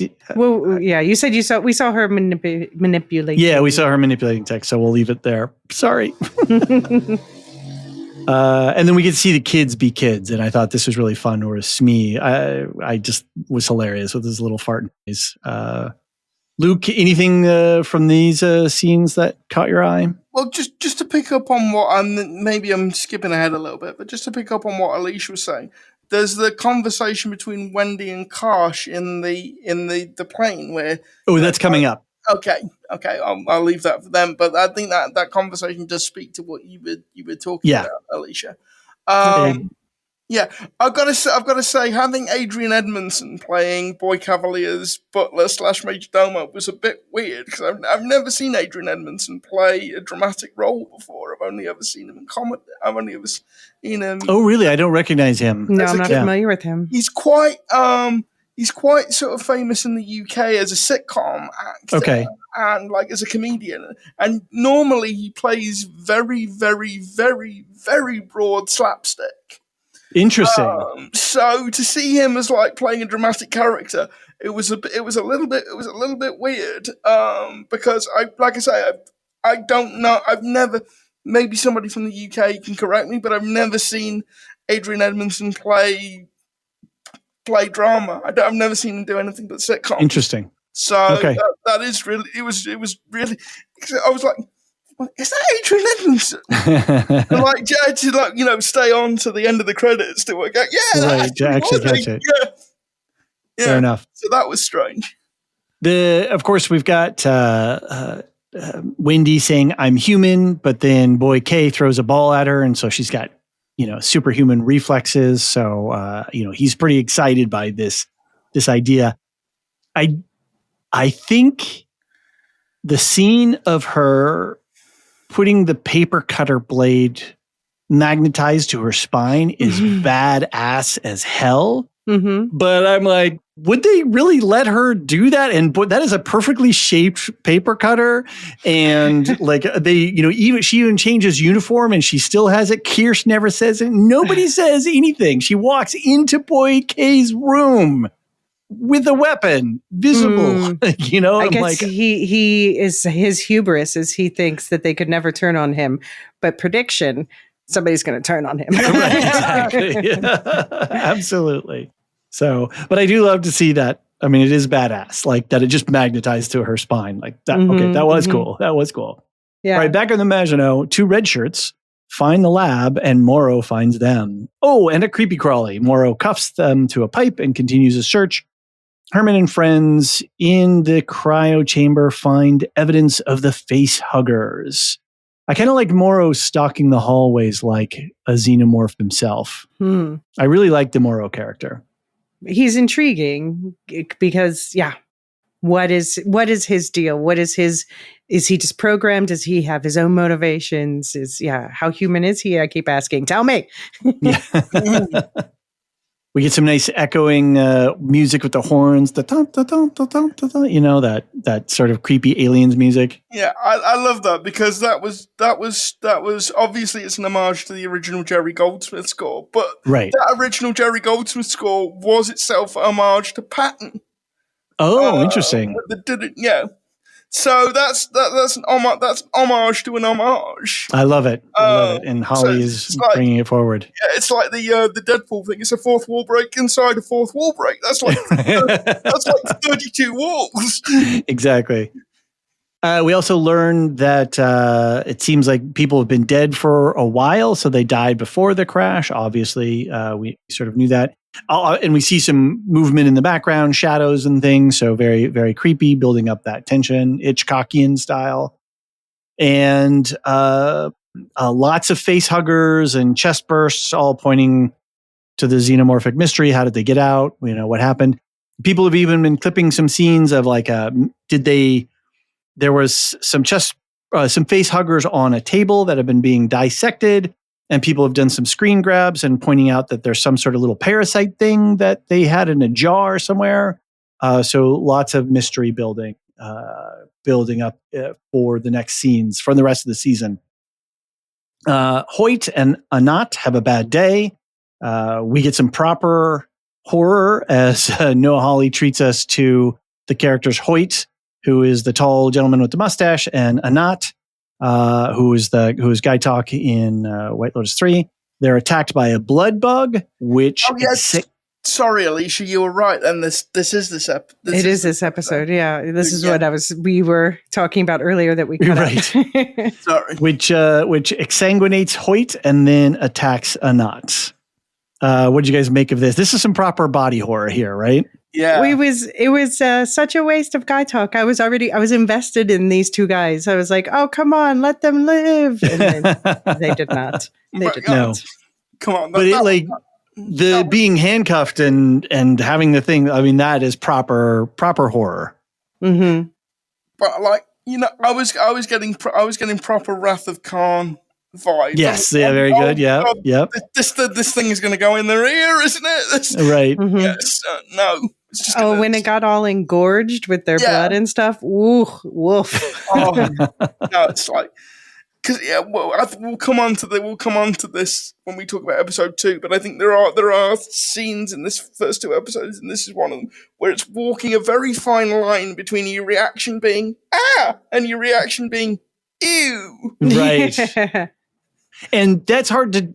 I mean, if you think about what Hawley's doing here, the plates that he is spinning between the philosophical stuff, the sociological stuff, the body horror, the just regular, horror, like it's a lot that he's getting in here.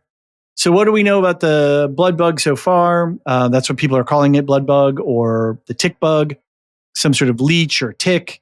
It seems to attach itself to a vein to draw blood. The victim dies rapidly. Maybe there's some paralytic venom in there to that it uses to aid in its process. Definitely seems to have some intelligence, some sort of ability to ambush, has web spinning capabilities and wall crawling abilities. And we don't know silk. I wonder if it makes silk. Yeah, we don't know, but we definitely see it dripping down with some. Mm-hmm. And is there some sort of, what other life cycles we don't know yet? Like, what does it do once it's gorged on the blood?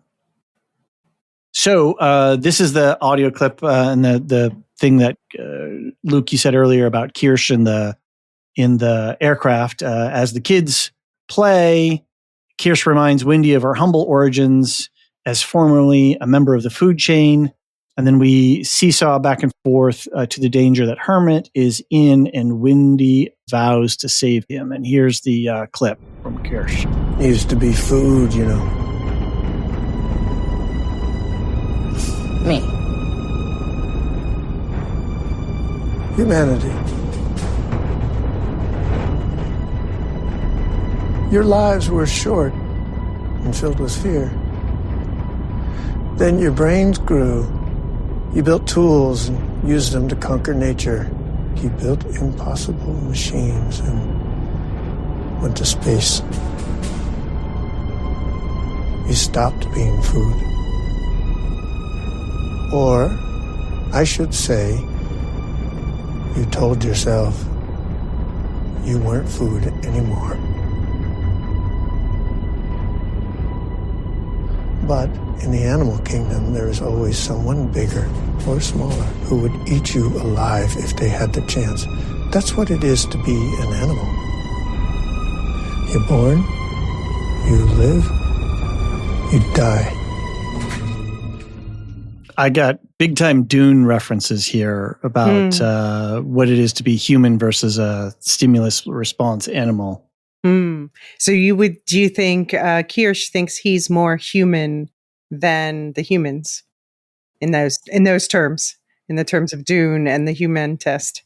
I hadn't thought about it in relation to Kirsch himself, because I kind of think of him as a walking LLM. Mm-hmm. Because Boy Cavalier says later, is that in this episode when he describes? It must be in episode 2. So I'm going to save that. I was getting big time David the android from Prometheus and Covenant. Uh-huh. Vibes there, which is, do I want to be human? Is that actually what I'm shooting for, or Right. are there actually better, higher forms of existence? And sort of, who made you, humanity, the top of the tree? Hmm. And also, Timothy Oliphant in the room, he really knows how to deliver a line. Mm-hmm. I wonder if he knows about, because again, I mean, yeah, we know they're not really going to explicitly probably connect this with the prequel movies, but would he know about David and did they collect this particular specimen of the xenomorph by accident, or did they know that it was out there to go get? Mm.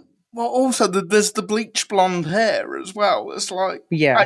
I know David was doing that because of Lawrence of Arabia. But yeah, it seems like the whole Roy Batty. This whole thing He looks undeniably like Roy Batty. Yeah, the whole thing seems Blade more Runner. than coincidental. Mm-hmm. And I really want to know, like, in the same way that with Emilia Clarke, is that actually Timothy Oliphant's hair, or is that a wig? Oh, that's a good point. It does look like his hair. I would appreciate his acting if his portrayal, that if he dyed his hair for that would be like awesome. It's the dyed eyebrows that do it for me, because there's still also some roots behind them, so it almost looks like 3-dimensional. Yeah. Right. So I seem to remember an interview with Emilia Clarke that basically said she had to start wearing the blonde wig because that dye was basically destroying her hair. Yeah, right. Yeah. I used to dye my hair and I used to bleach it and I had to stop because it just broke. Mm-hmm. Yeah, it just gets brittle. I like this idea too, that of the power of human narratives, and John has talked about this in prior podcasts in our past. That this idea that what is our narratives drive us, and the mythologies that we have about ourselves. And I like this idea that we just decided to stop considering ourselves food, and then that was a state change or a transformation in our appreciation, that it's not the technology that allowed us to doing it, but it gave us the vision to start building machines that could build machines. That it was sort of this, source point of like, okay, we're done being that. We're going to go do this now. Maybe also it's talking about Boy Cavalier, because he is now one of the people at the top of the pile. He forgets that he is himself vulnerable. Like he never really learned the lesson of his own vulnerability. And right. I think, I mean, if one of these children doesn't kill him, then I lose my internet points. No cereal for you. No. It won't be one of the children. It will be a xenomorph. I think it will be a xenomorph. But that would be what you would expect, right? Not it would. But yeah, it's like the bad guy falling off the side of the building, and there is a reason why bad guys fall off the side of the building. It's a very satisfying way. Yeah. I think it would be satisfying if one of his own creations took him out. Right. All right. Well, I think we're here at the end. Amazingly, I thought we would be longer, but we actually made. Can I just pull on? I see a note that you have here that you didn't mention, that Wendy's scratching her neck and synths have itchy skin. And I was just thinking about, because we were just talking about the android David from the prequels dyeing his hair, and then we do see in the second movie it's the hair has grown out. So then he ends up cutting it off and it's dark again. So this makes me wonder, like, I guess synths are, or at least some synths are growing hair, and what is this whatever the milk is like excretions of the protein that's powering this? And also just the thought about where Dame Sylvia is saying in these episodes, she's talking about maintaining the humanity of the hybrids, and this is why she wants to put the hybrids through puberty, even though puberty emotions are annoying. She says, we want to tether them to their humanity. So I could see them possibly indeed having them, have sensors all over their skin. That would make sense. They should be able to feel things. And that might make them itchy too. It's a more humanizing thing. Right. And then she would have had that experience of being itchy in the past. And so maybe that reflex is there, even though, because sometimes we touch ourselves, even when we're not itching. Mm-hmm. Right. So yeah, That's true too. Yeah. Yeah. And then there's another scene where I see, where we see Kirsch rub the side of his nose or something like that. And you're like, well, why is an android doing that? But then Ash in the movie was sleeping in a cryopod and was having breakfast with everybody, but he was masquerading. We didn't know yet that he was synthetic. Right. So there's a lot of biological function that's present. Well, Ash at several points in Alien scratches the side of his head. Keeps doing that. I mean, like I say, I watched Alien the other day, and it's a brilliant piece of acting from Ian Holm, because there's that scene where he jogs on the spot, and that's the moment where you think, wait, so I don't know in what way. I didn't think he was a robot, but wait, something is weird here. Why is he doing that? Yes. Reminds me also of Murderbot in the books. At one point, it talks about how it programs itself so that people don't notice that it's not like a complete human, that it programs itself to shift its weight at random intervals while standing somewhere, so people don't see it standing unnaturally still. Right, that would be a total uncanny valley thing if a bipedal, human form was just standing there rock solid. Right. Yeah, with no sort of internal sort of moving. Yeah, that would be really creepy. Get it. All right, so we close this out with the determination of Wendy to save her brother, as you said, and then we get the raw sounds of Ronnie James Dio singing the 1981 Black Sabbath song, The Mob Rules. And I guess that Noah Hawley is going to be using these arena rock songs at the end of every episode. We have 2 episodes now, so we got two evidences of that. But apparently he's mentioned that this idea that this kind of really invigorating song elevates the experience of the episode, sort of synthesizes things, and then propels you forward into the next episode.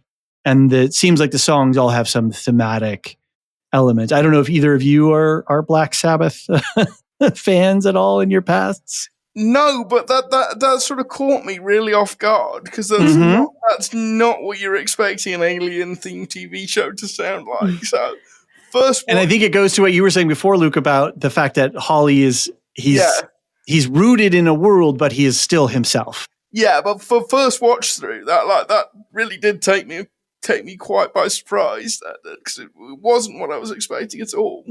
Elysia? Yeah, no, I mean, I think that it's I like rock music. I'm not particularly like Black Sabbath.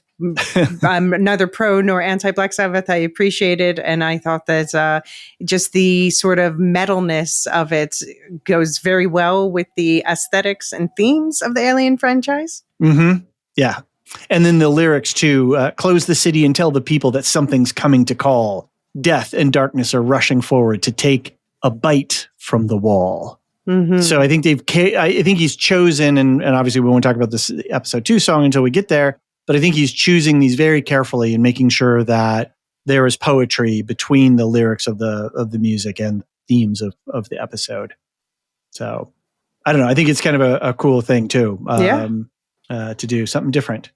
Makes me glad I turned off the autoplay next episode. Right, so you can hear the whole song. Exactly. Mm-hmm. All right, well, I think we've made it to the episode. That wasn't too bad. I was envisioning a much longer conversation, but we did a good job. So, a lot to set up. Yeah, a lot. Elysia and Luke, you are both on the Wool Shift Dust podcast. Do you want to talk a little bit? Right, Silo is off air right now, but do you want to talk a little bit about what you got going on and what you do over there? Yes. So obviously, we have covered all of Silo, Beacon 23, the Christmas Carol. If we go deep on a Christmas Carol, okay. Eclectic mix of note. But what we have been working on, and I'm sorry for anyone who's been waiting for the episode, I've been dealing with real life stuff. And hey, if you know any jobs in podcasting or entertainment journalism, I'm looking, Elysia at thelorehounds.com. But yeah, so I've been really caught up in dealing with a lot of real life things. But this Monday is the new plan to release the episode that you are actually on, David, as well, to kick off our Dune book. I mean, we already have an episode out people can listen to in the Will Shift Dust about the background on the Dune books. Okay. And then the next one is breaking down the first section of the Dune book. Very cool. And what's the word on the street for the next season of Silo? It's been filmed.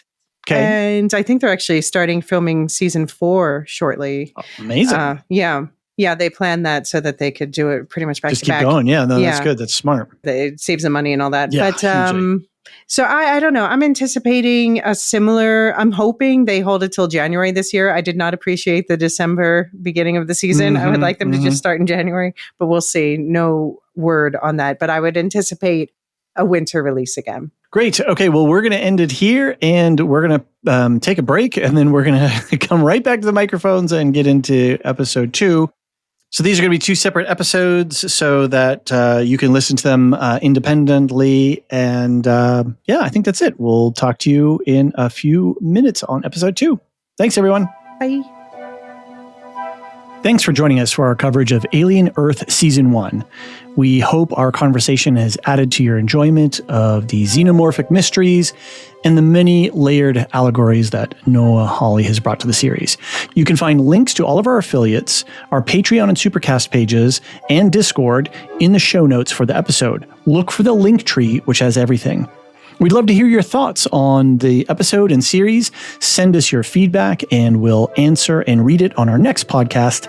Send emails to avp@thelorehounds.com or send us a voicemail. You can use the voicemail tool on our website, thelorehounds.com/contact, or record a note on your smartphone and email it to us at the same address. If you have enjoyed our approach, please consider supporting independent podcasters like us by subscribing on either Patreon or Supercast. Your support allows us to continue to produce comprehensive podcasts like these for the shows and films that matter most to our community. And at the end, we always like to give a special shout out to our Discord server boosters who help keep our community thriving. Aaron K, Tiller the Thriller, Duve71, Athena Ajalea, Lestu, Nancy M, Ghost of Perdition, and Radioactive Richard. And our deepest gratitude goes to our Lore Master subscribers whose top tier support makes everything we do possible. Samartian, Michael G, Michelle E, Brian P, SC, Peter O.H, Adam S, Nancy M, Duve71, Brian 8063, Frederick H, Sarah L, Gareth C, Matthew M, Sarah M, Andra B, Kwang Yu, Deadeye Jedi Bob, Nathan T, Alex V, Sub-Zero, Aaron K, Dally V, Mothership 61. Gnarls, Kathy W, Lestu, Jeffrey B, Elisa U, Neil F, Ben B, Scott F, Stephen N, Julia F, Kali S, Ilmariel /Tim, Paul K, Bobby C, Jessica H, and always last but never least, Adrian. The Lorehounds podcast is produced and published by the Lorehounds. Any opinions stated are ours personally and do not reflect the opinion of or belong to any employer or other entities. Thanks for listening.